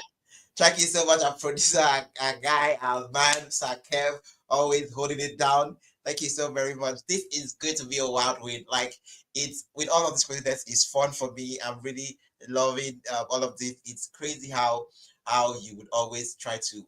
I've beat myself over the head. I'm like, how are we gonna get this done? I love the fact that we're still going. We are almost knee deep into our the knee deep into our two, and I'm loving this. So we would work on wrapping up soon, but before then we'll still get in on the wrestling part of things. I was so intrigued in wanting to talk about the Stephanie's places. I know we advertised that we're going to get that done. If you checked out our weekly wrestling with Sakev, with me, this past Saturday, if you have not checked it out, go check it out. It's still up there, streamed the wrestling review. It was amazing. And we advertised for the Stephanie's places. And the first episode, I know another episode dropped last night on A&E. With Cody Rhodes, I believe. I want to take my time to get to watch that review so that you too will get to have the full scope, and that would be done on Wednesday's live episode. But for today, we'll go on the first episode. We will try to work on the first episode with Stephanie. It was amazing to see where Stephanie was, and as a management, somebody in the office and as an executive, and she stepped away from everything. And that first period, having to see her come back, and when we were shown tape of Stephanie and the crew when they were trying to set up the new WWE headquarters, and I was like, oh, that was in 2021. They show clip of that in 2021 when they were trying to get in on everything, and I'm like, wow, this is amazing. And we're just watching everything. We're just getting in, and the first time she walked in there, uh, walking in there for the first time with seeing where that is,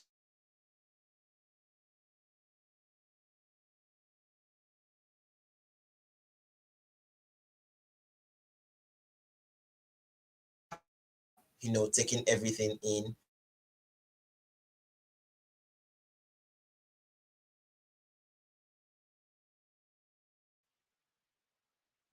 Yeah, seeing her step in there, it was an amazing time for Stephanie McMahon on that documentary series, seeing the creation that her grandfather, her family legacy in that building at the WWE headquarters, that Samuel Lyons is going to get his internet back up and running. I'll step in for him. I'm, of course, the producer. Behind the scenes, BX Sports Jedi K, the founder of Sports Jedi Network. That's the voice you hear me, the voice of God, because I am at work right now. So I definitely keep Samuel going. And Samuel, let me know when you're ready to go. And by yeah, all means, there you go. I believe I'm back. You Thank you got so it. much, You're sir, back, and for you there. You go. You got it. thank you so much, sir, for holding this on. Running this ship ain't easy. I love the fact that you are always here with me. It makes me feel a little bit at ease because navigating all these by yourself can be tragic. You could feel as if sometimes I want to run away. I'm like, oh shit. But it was amazing getting into it was amazing getting to do that and just having her walk back in. It's been well documented about our history with Andre the Giant and how she would say was her best friend, and it was a no-brainer for her, according to her, to have to walk in there. And Andre is the first thing that welcome you into the establishment, and you saw that emotion in her eyes and everything. I believe a pic or two was being shown of uh she and Andre, and as a fan you got to see the kid in her, and you would be so proud to see where she was and how far she had to come. And I was just so emotional in watching that documentary, because I was like, I felt the emotions, and I'm like, I get it that it's not easy being talking about Nepo baby. Talking about Nepo baby, yeah. We know all what Bronny is, what Bronny has to deal with, what LeBron has to deal with, and everything. But Stephanie has always been one of those Nepo babies that you look at like, she's put in the work. Like nobody would come in there to argue with Stephanie on what she did or what she has been very, very amazing. Not just amazing. She's been great. If I'm to piggyback off, the great TK, she's been pushing. She really did. She has done a lot for this industry. And when she took the break, where the break she took, and everybody was like, what's going on? Like, why is Stephanie out there? What is the problem? We It was just a whole lot, like, she's stepping away. Like, I mean, she doesn't want to have anything to do with wrestling. I mean, her husband was running things, so we everybody just had a lot to say on that. And she stepped away for a while before she came back, I believe last year during WrestleMania season. Yeah, I believe that was the first show she had made an appearance. And when she finally did come in, everybody was, oh, Stephanie, we how they missed her and all of that, and everything she had to go through. And this series was announced, and everybody was like, "Oh, so Stephanie is back in full time." Not full time, but like, she doesn't have anything to do with the company, like working for the company. She's just, she goes in there to support and be of support. She doesn't have any role. She doesn't have any role there. So, if there was any guy you would want to have a conversation with, would have to be Punk. and how poetic that of all people, like how poetic that of all people to be in a convo with, it had to be Punk.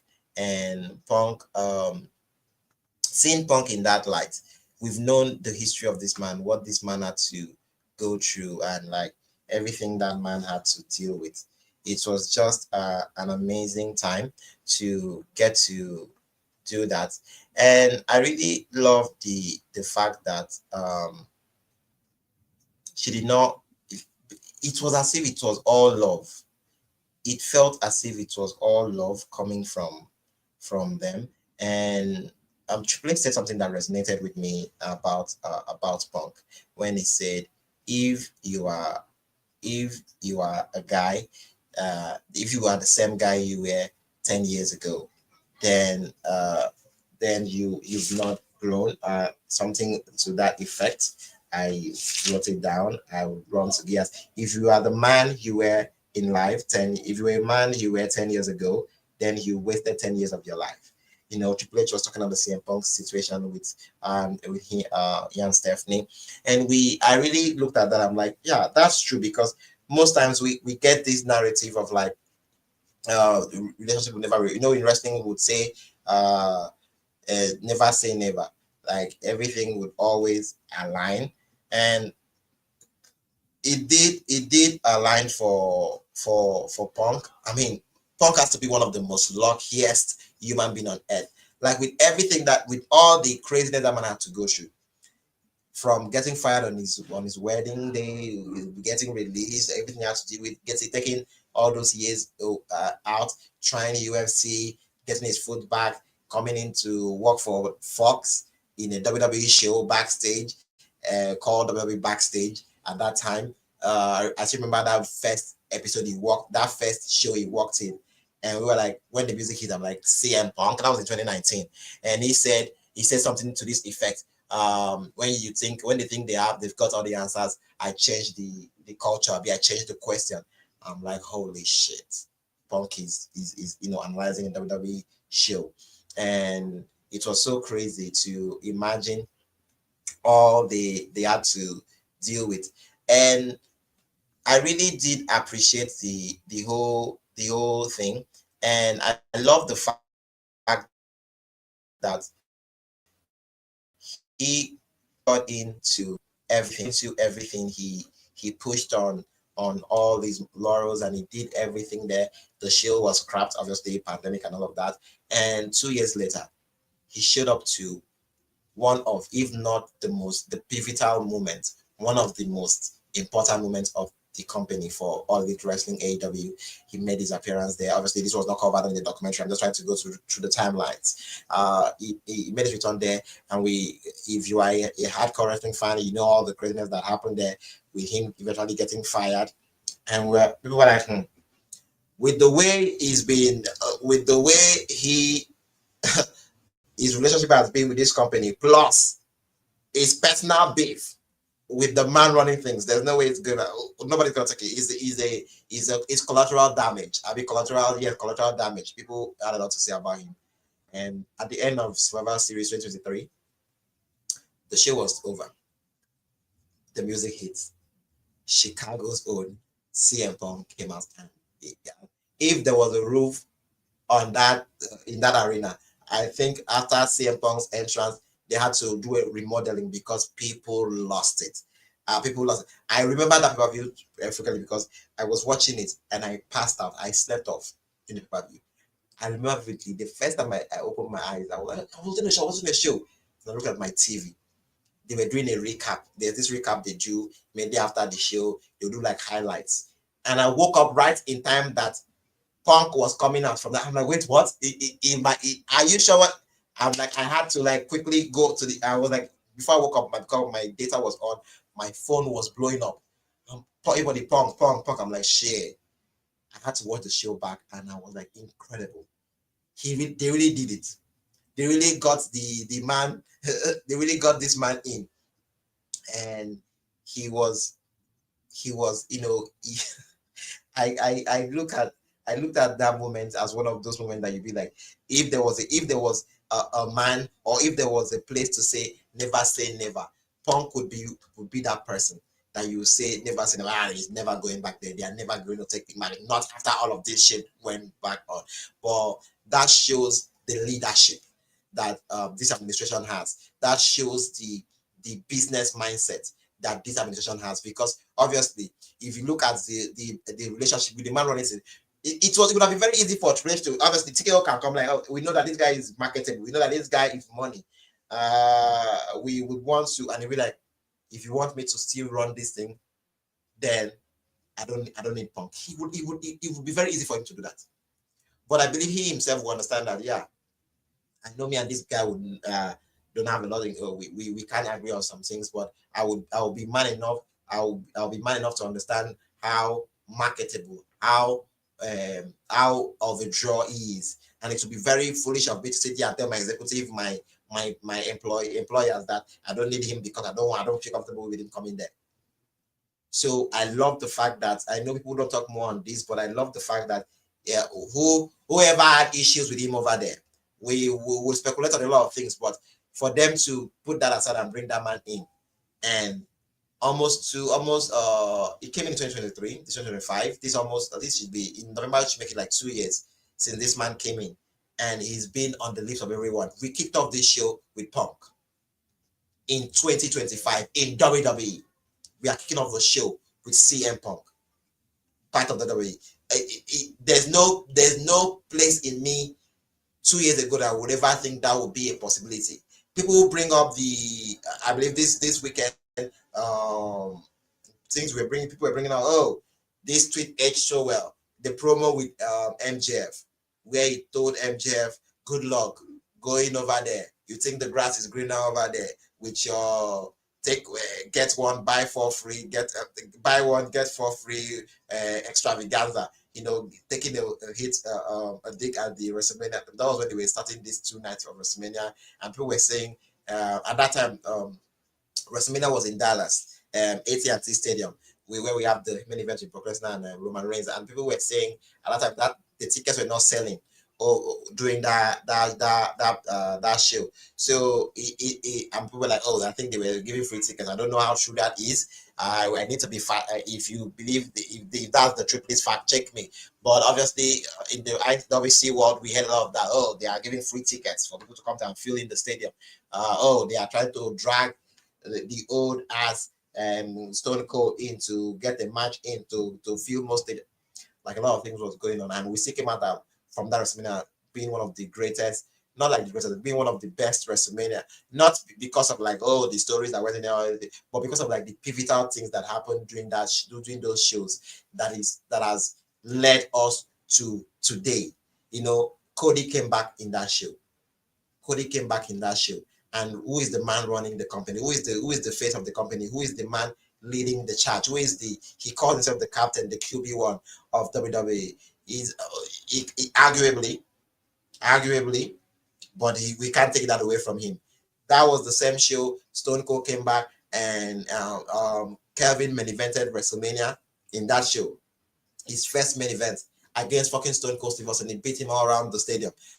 We can say that was pivotal for Kevin Owens because that took him to another main event the following year, main eventing with his best friend, winning the tag team championship. Still from that show, what happened on that show?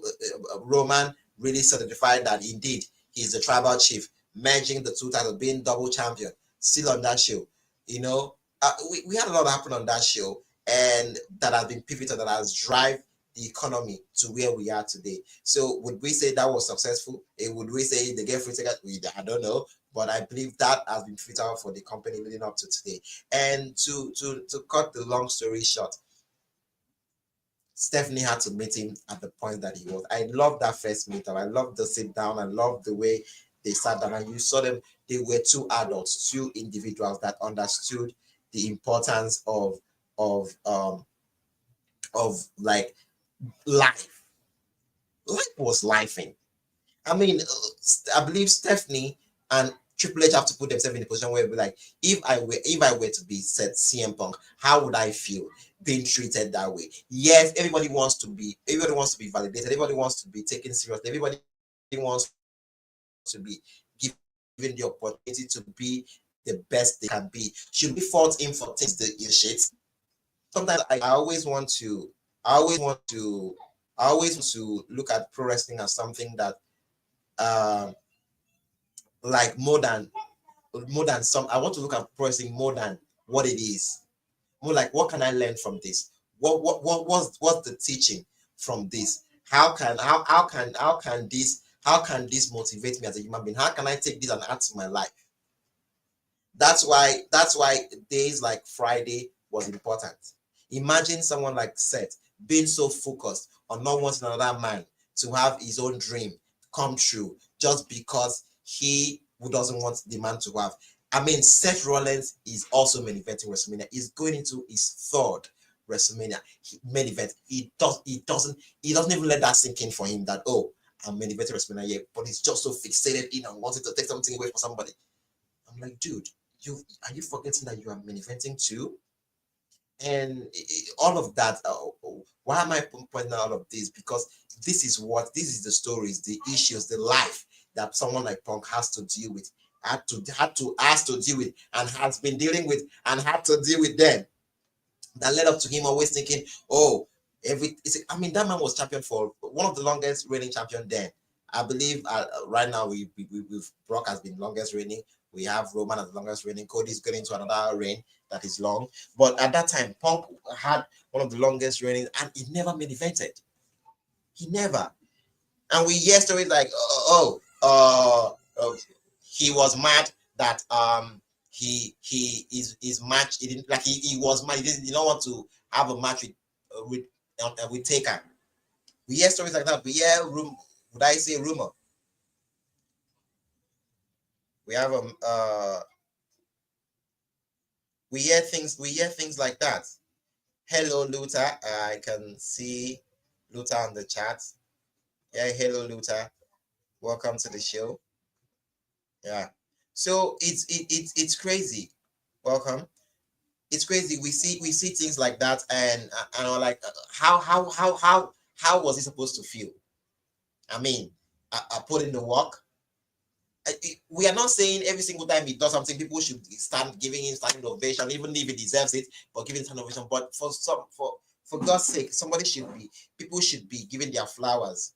You get, people should be giving their flowers. And I felt that man literally wanted to have the acknowledgement of his peers. It was as if he was a crutch to everything. He was popular. He became big. I mean, you would say the pipe bomb kicked off the Punk we have today. You can argue that, but Punk was already good before then. But if you are going to touch on one moment that skyrocketed that man to where he is today, you would say it was that period. And to have him, sit down with one of the wildest things as a fan is saying things you think you would never see. Punk sitting down with Stephanie, having a conversation. That's growth to me. I think we have I don't know, I was trying to put out the graphics for the show here for Stephanie. For some reason, it's crazy over here.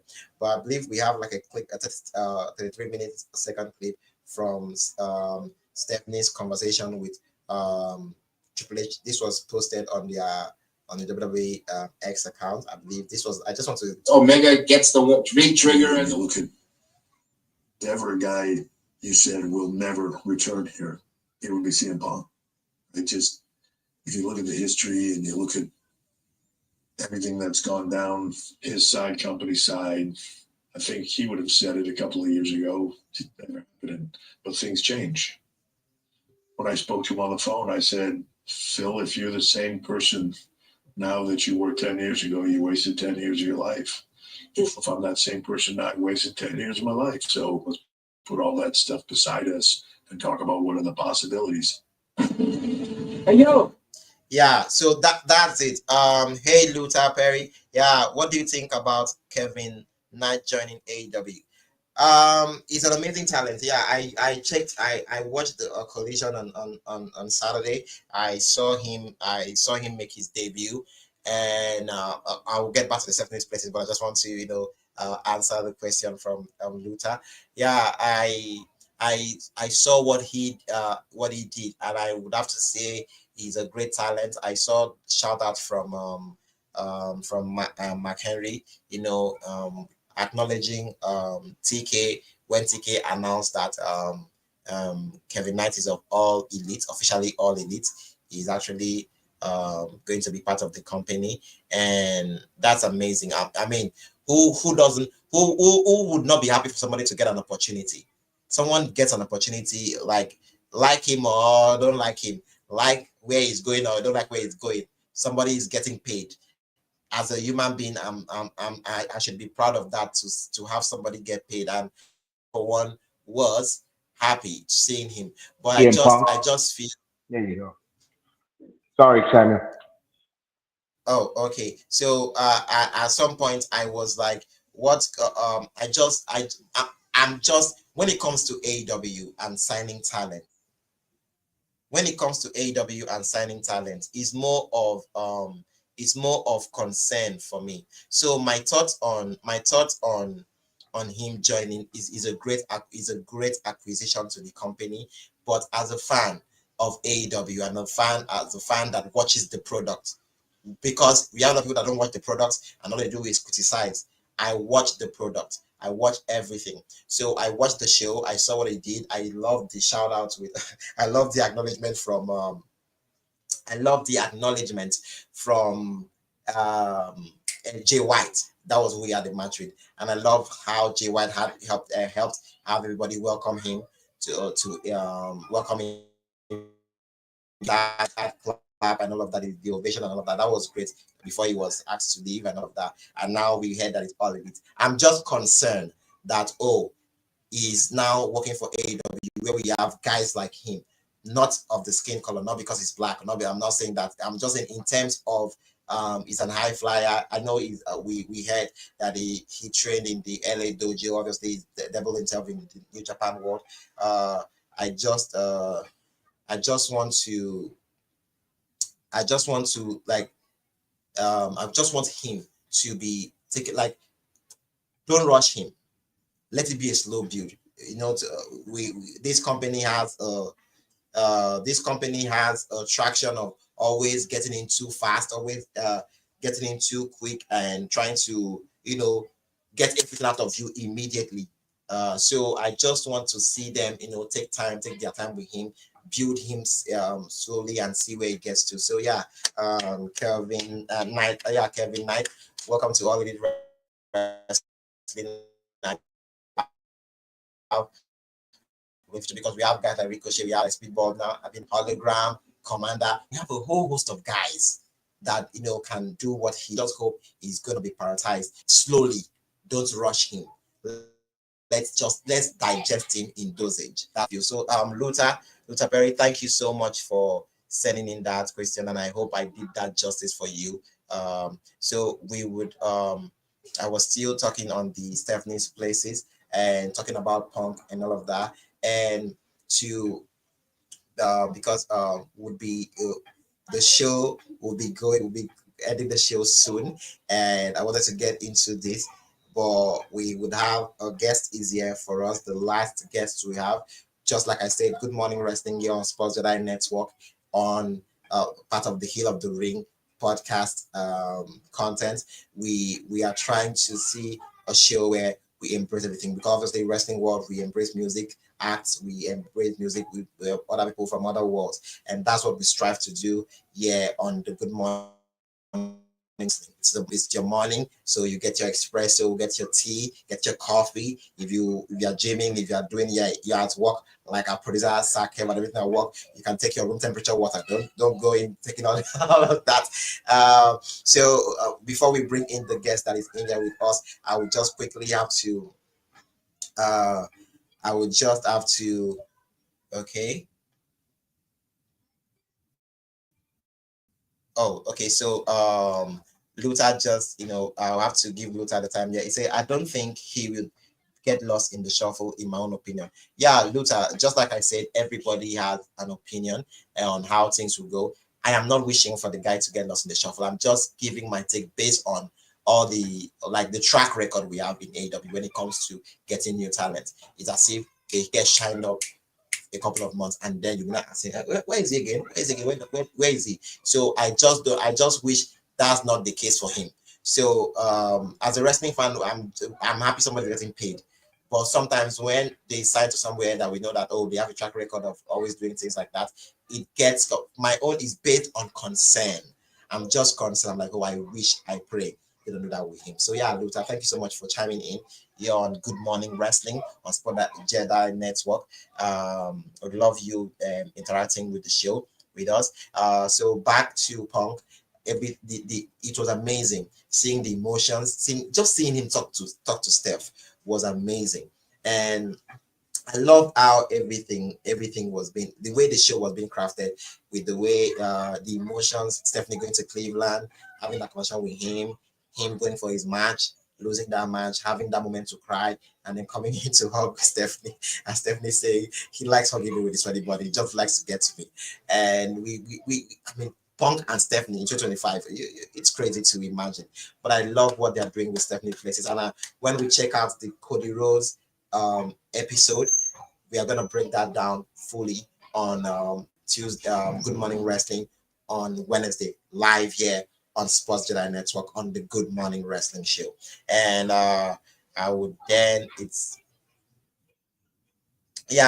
Lusa, thank you so much. Lusa, I hope you will stick by with us on the show. We just quickly want to get in a guest. We just have to have him, say his piece, and then we will move back to the wrestling, and then we'll call it a show here this morning.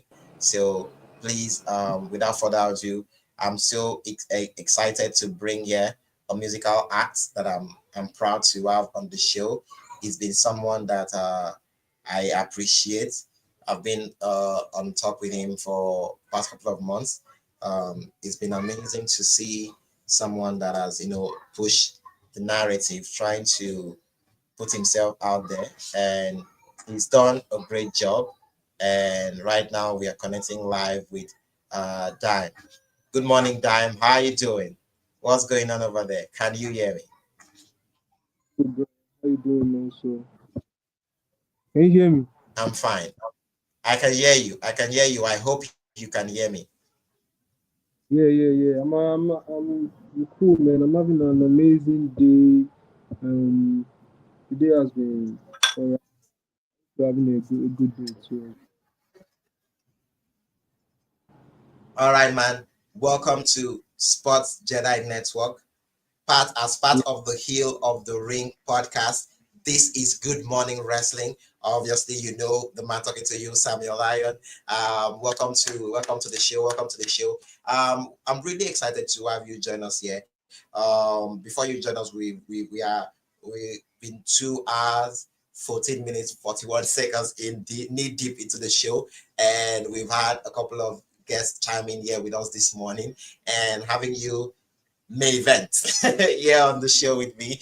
Obviously, it's a wrestling show, but we still appreciate showing love to people outside of the world of wrestling, and we'll try to see how we can infuse that as part of like the Samuel Lyon show being infused with the Good Morning Wrestling here on the Sports Jedi Network as part of the Heel of the Ring podcast. And our producer, the host, the man that runs the place, Sakev, still at work, but still producing and running the ship here with me, and with the incredible viewers and listeners that are watching us all around. And we appreciate the fact that you're joining us live on YouTube, Twitch, X, wherever you're watching us from. I just have to quickly remind you of involvement. We play back. You can catch up. You can catch up all the shows with us live with the crew. Watch Raw, SmackDown, NXT, TNA, all pro wrestling shows live on playback at Sports Jedi Network. You watch with the crew, and other shows for NBA, the UFC, all of that still on this network. Shows are always going on. Our flagship show, the weekly wrestling review that happens on Saturdays with Sakev hosting it, and with Chris. Shout out to Chris. And I occasionally join in. I've been there this past 2 weeks. You can go check out the past 2 week conversation. Even this past Saturday, the conversation between me and Sakev, it was incredible. You can go check it out. But this is Good Morning Wrestling, and I'm so elated to have joining me right now, Dime, all the way from Lagos, Nigeria. Right now, I believe in the studio trying to whip up some music, and I just want to get in there with you. So, Dime, like, how you doing? Like, I'm so elated to know that you released your latest single, I believe this past month, and it was an amazing one. Share it. You can check it out on Spotify, Apple Music, Apple Music, audio Mac, and all of that. And this is Dime. Dime, like, man, it's crazy to see the growth we saw. I actually went in there to take in some of your singles, and I listened to all three tracks from all three different years, and I'm like, wow, the growth leading up to Sherry being the latest single. Like, how would you encapsulate your journey as a musical artist, not only musical artist, but a musical artist here in Nigeria, trying to navigate your way through the industry? What can you say about like the journey for you so far? Well, man, first of all, thank you for having me, man. Um, yeah. Um,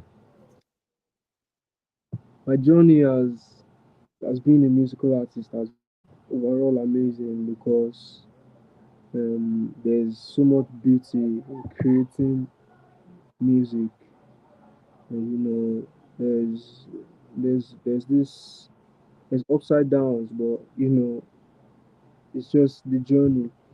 But yeah, man, overall, I just say, man, music is amazing to me, like to everyone around the world. So why won't I feel good being part of that as an artist? Yeah.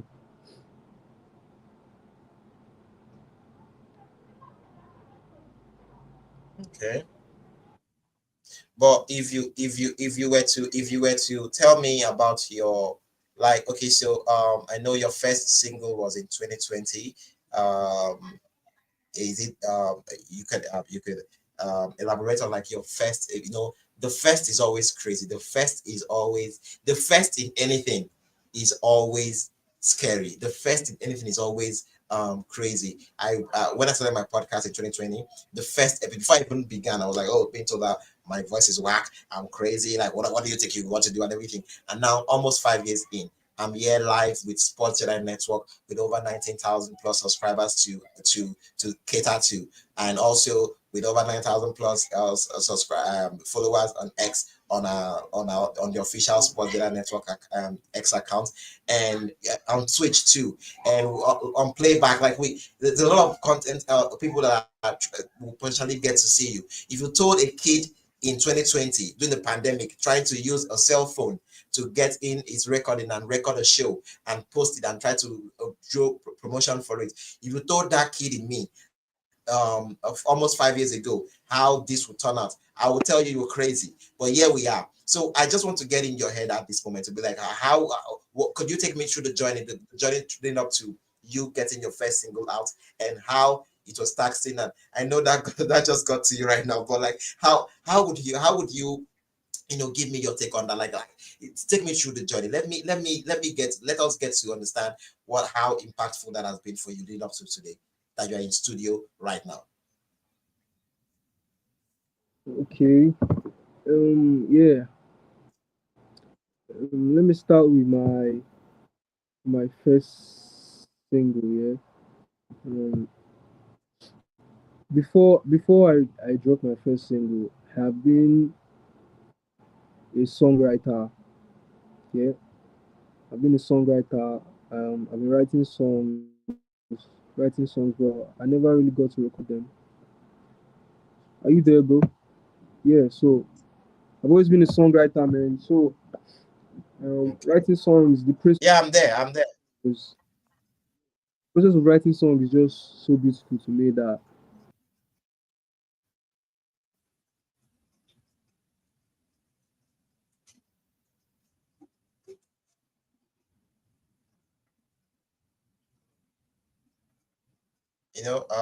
we I believe we have technical difficulties there with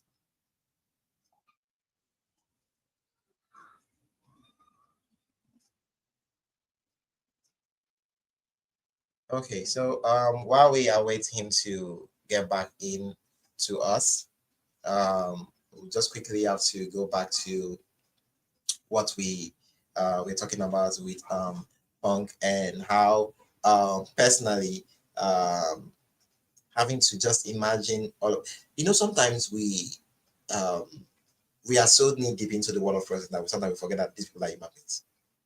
We forget that they are fathers, they are brothers, they are husbands and everything. Like I need to just understand, like, he came back in 2021. He was there.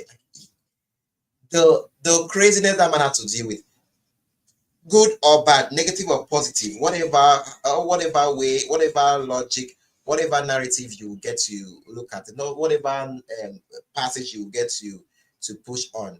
At the end of the fucking day, this man had to deal with all of that shit. He had to deal with all of that alone. He had to navigate all of that alone. And personally, I believe is not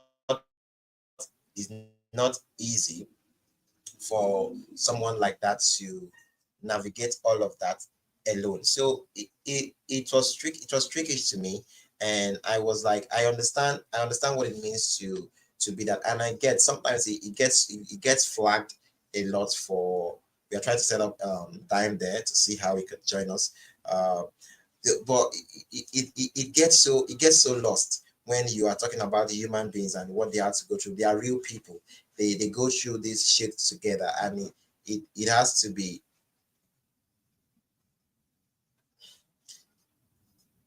it has to be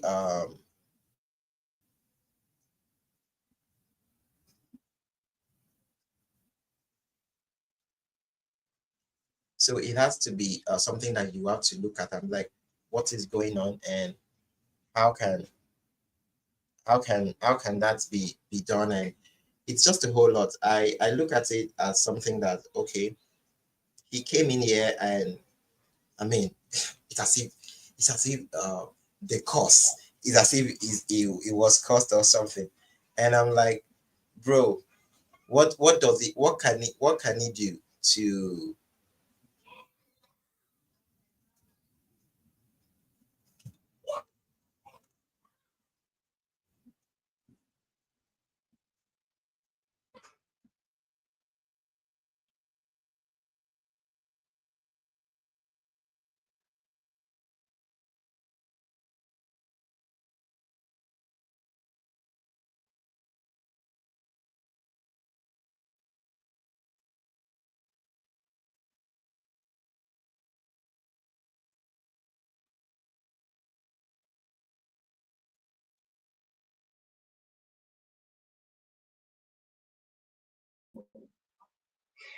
Samuel will be back. He will still have some technical difficulties. We'll be fixing it up.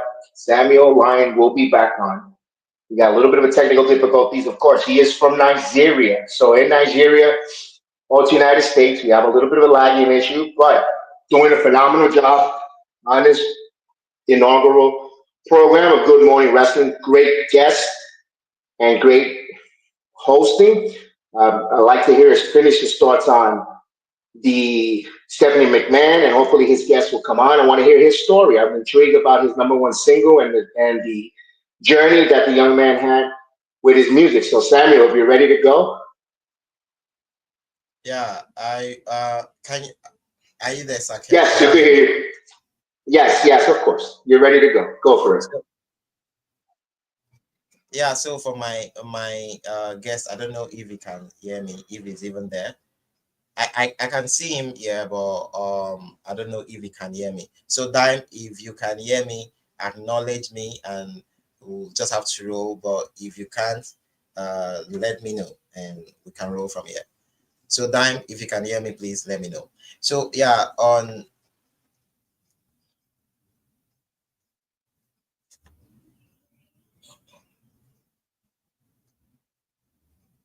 okay. And definitely would like to hear a little more of Dime's Dime, can you hear story me? in the near future. yeah, hopefully we could get Diamond. I want to hear his story. I'm very intrigued with his story, and hopefully he can get his connection set to go. Now we're gonna have to. You might have to record it and play it on Wednesday. I would love that. I don't want it to. I don't want to go out without hearing his story. I'm intrigued. I'm invested. I'm interested in Dime's story. So I want to hear some more. I want to hear his hit single. I want to know what's he got working coming up in the pipeline. If he's Yeah. dropping an album. I too want to know what's going on with Dime because he's someone that I really am proud to have known and to see the journey so far. And I really would have loved for him to share that because it might have just resonated with someone today. It might just have to resonate with someone today. But obviously, with the technical difficulties going on, I know for sure he is in studio.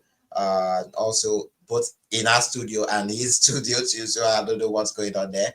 But with to not delay, I really wish he can hear me, and if he should just send in the word.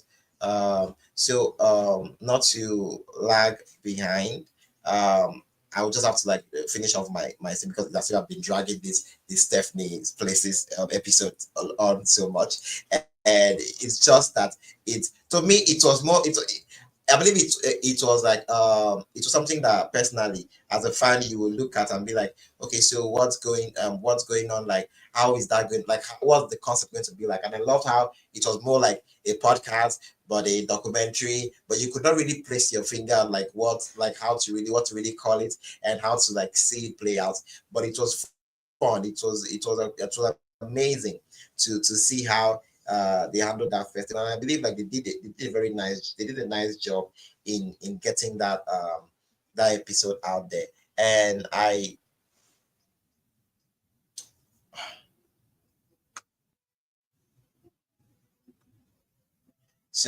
really I re-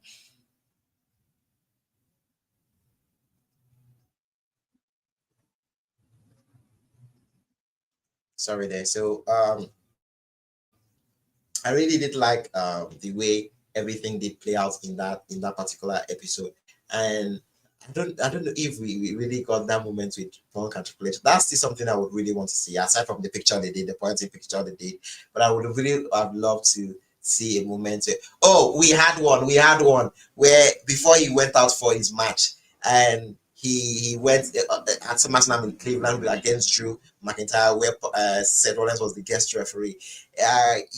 Before he went out, like there was a moment where the camera caught him going straight to Triple H and literally hugging him from the back and like, thank you for the opportunity. And Triple H saying something back to him and like, thank you for for giving, like it's, and you sit back and like, that's Punk, that's Triple H, like bro, like what world are we living in? Like these two nemesis and everything. And I think he and Stephanie waited to it too. Like Stephanie, like, oh, you never liked my husband, like you were this. It was so amazing.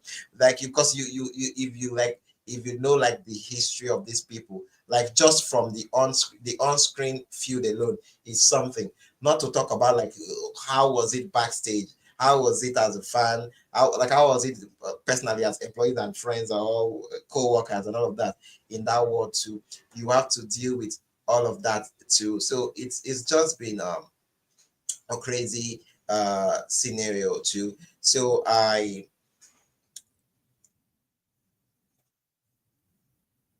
Good Morning Wrestling, I need to take time because I this the Punk episode really taught me a whole lot.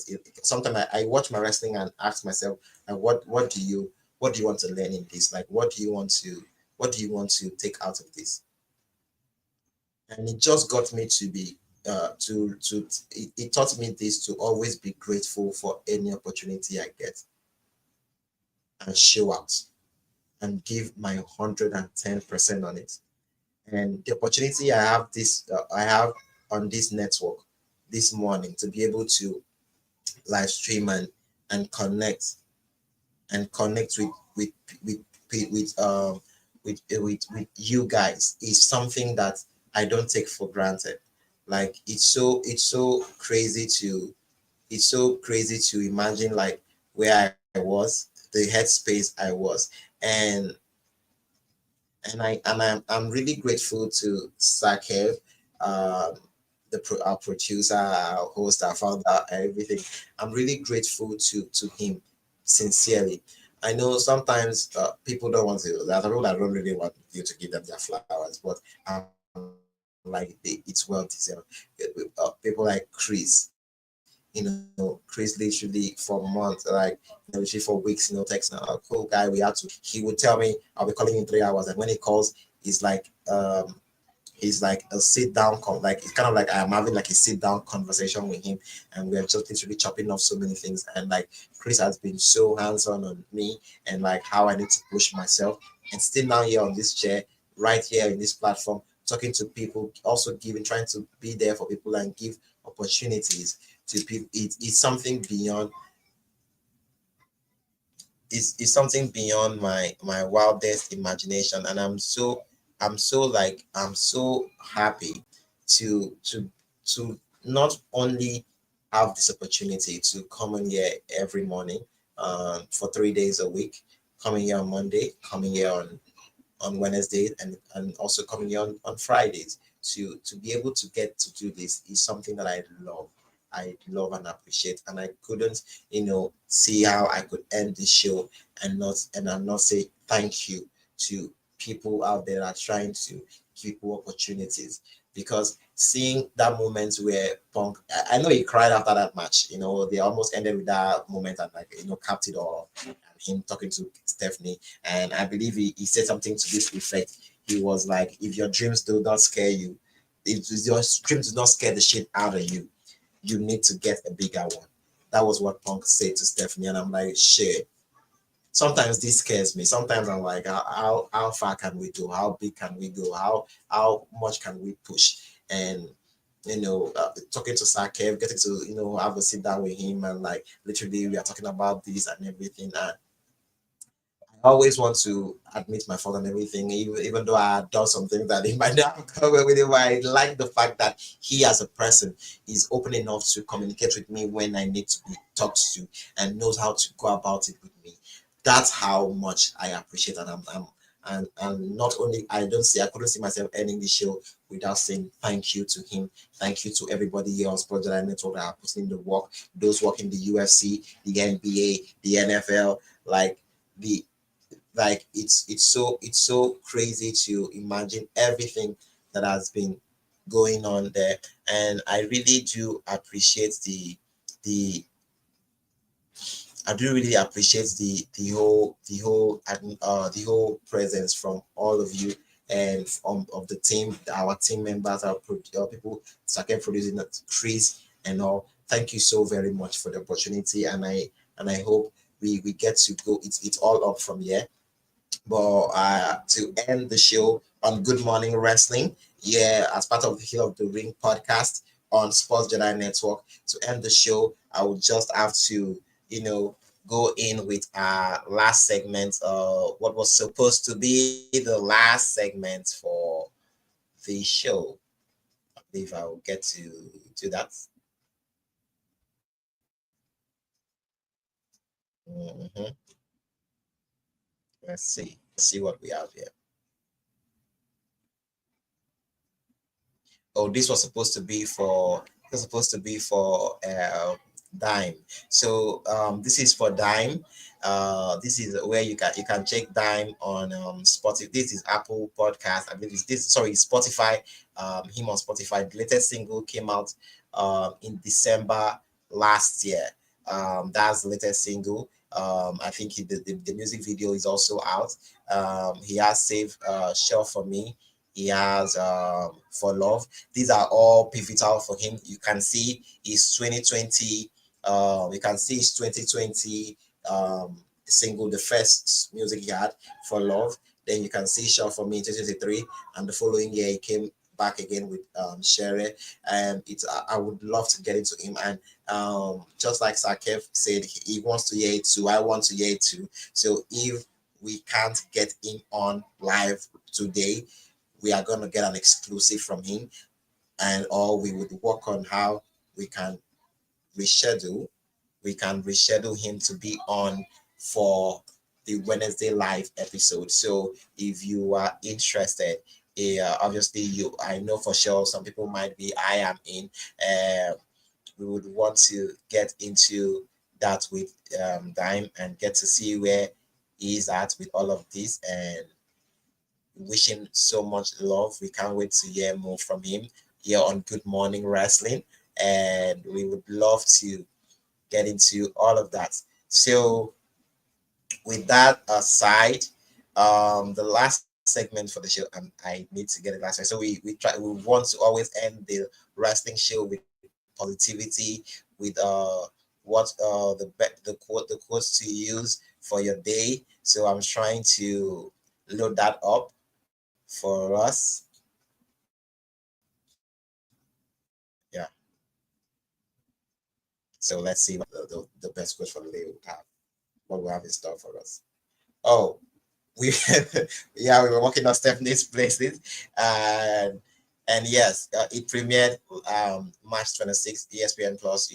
So it's an ESPN original. We've worked on the first episode with CM Punk. The second episode with Cody would be, it's already out. So already out last night. I could would take that into that on by Wednesday. We would go when we go live. We're gonna work on the Cody, and by then we should know what how well Cena has cooked him. If Cena would even cook him, we don't know. So we can all connect that. And Wednesday morning, don't forget to tune in. We are gonna bring something hot on Wednesday. So it's really amazing to see where we've been, and on this channel, just to also plug in our weekly wrestling review on Hill of the Ring podcast. Yeah, Hill of the Ring podcast would be live on Saturday. Sakev will be holding that down. Obviously, Chris could join in, and they will get to work that out. And if I'm being called to be in, I would also be there. And obviously, our live stream on Playback, where you have the guys, you can join the crew on Playback at Sports Jedi Network on Playback. Catch Raw with the guys, with the crew. Catch NXT, catch TNA, and catch SmackDown, all with the guys. So we'll end this with a quote from Futurist Ola Naomi on Facebook. He said, "Everyone knows love is built on trust, but we keep on forgetting to ask the real important question, which is, what is the trust built on?" Everyone knows love is built on trust. Everyone and their mama knows love is built on trust. But we keep on forgetting to ask the really important question, which is, what is trust built on? We know it's built on love is built, like it takes love to build trust. So when you use love to build trust, what about trust? What is trust built on? I will let that sink in, because even I, for one, right now, I'm trying to figure out, like, okay, what is trust? How does trust build on that? But like, it's something to take home and sit back. So this morning, for those of us in the morning time, this is something you should use and ponder, and let that sink in for you. And for us, knee deep in the afternoon over here, you use that too, and work on it for your day. So would like to give a shout out there to Ola Naomi for that incredible quote.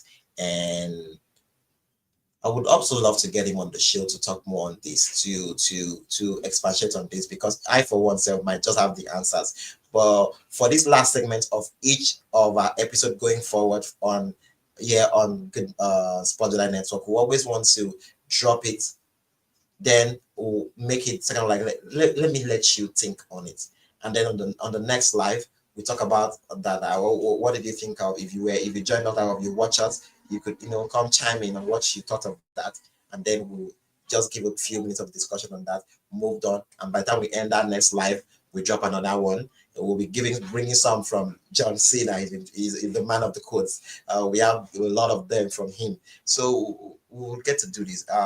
So thank you so much, guys, for joining. To shout out to Luther Perry, shout out to Chris, shout out to Sir Kev, producing and being here with me all through this episode, all through this live session. So elated and proud to to hold it down here for everybody. And from me, from Hill of the Ring podcast crew, from Sports Jedi Network, and everybody putting in the work here on this channel. We want to say a big thank you for joining us this morning, and we wish you a blissful and productive Monday, a blissful and productive week ahead. And we hope you stay safe. If you're going to work, if you are work listening to us, like our producer Sakevis, I wish you a great day, and I hope this this crazy ass episode, this crazy ass live was able to give you something to just chime in. And please don't forget to like, subscribe, share, and follow us and join the conversation. We are Sports Jedi Network on X, Sports Jedi Network on YouTube, on Facebook, Kelvin at Sports Jedi Network. Like we have everything for you. UFC, wrestling, NBA, NFL. We do it all here on Sports Jedi Network. And I, Samuel Lyon, holding it down for you in the mornings on Good Morning Wrestling. The effect is on. Thank you so much. And I can't wait to see you in the next live. Thank you so very much.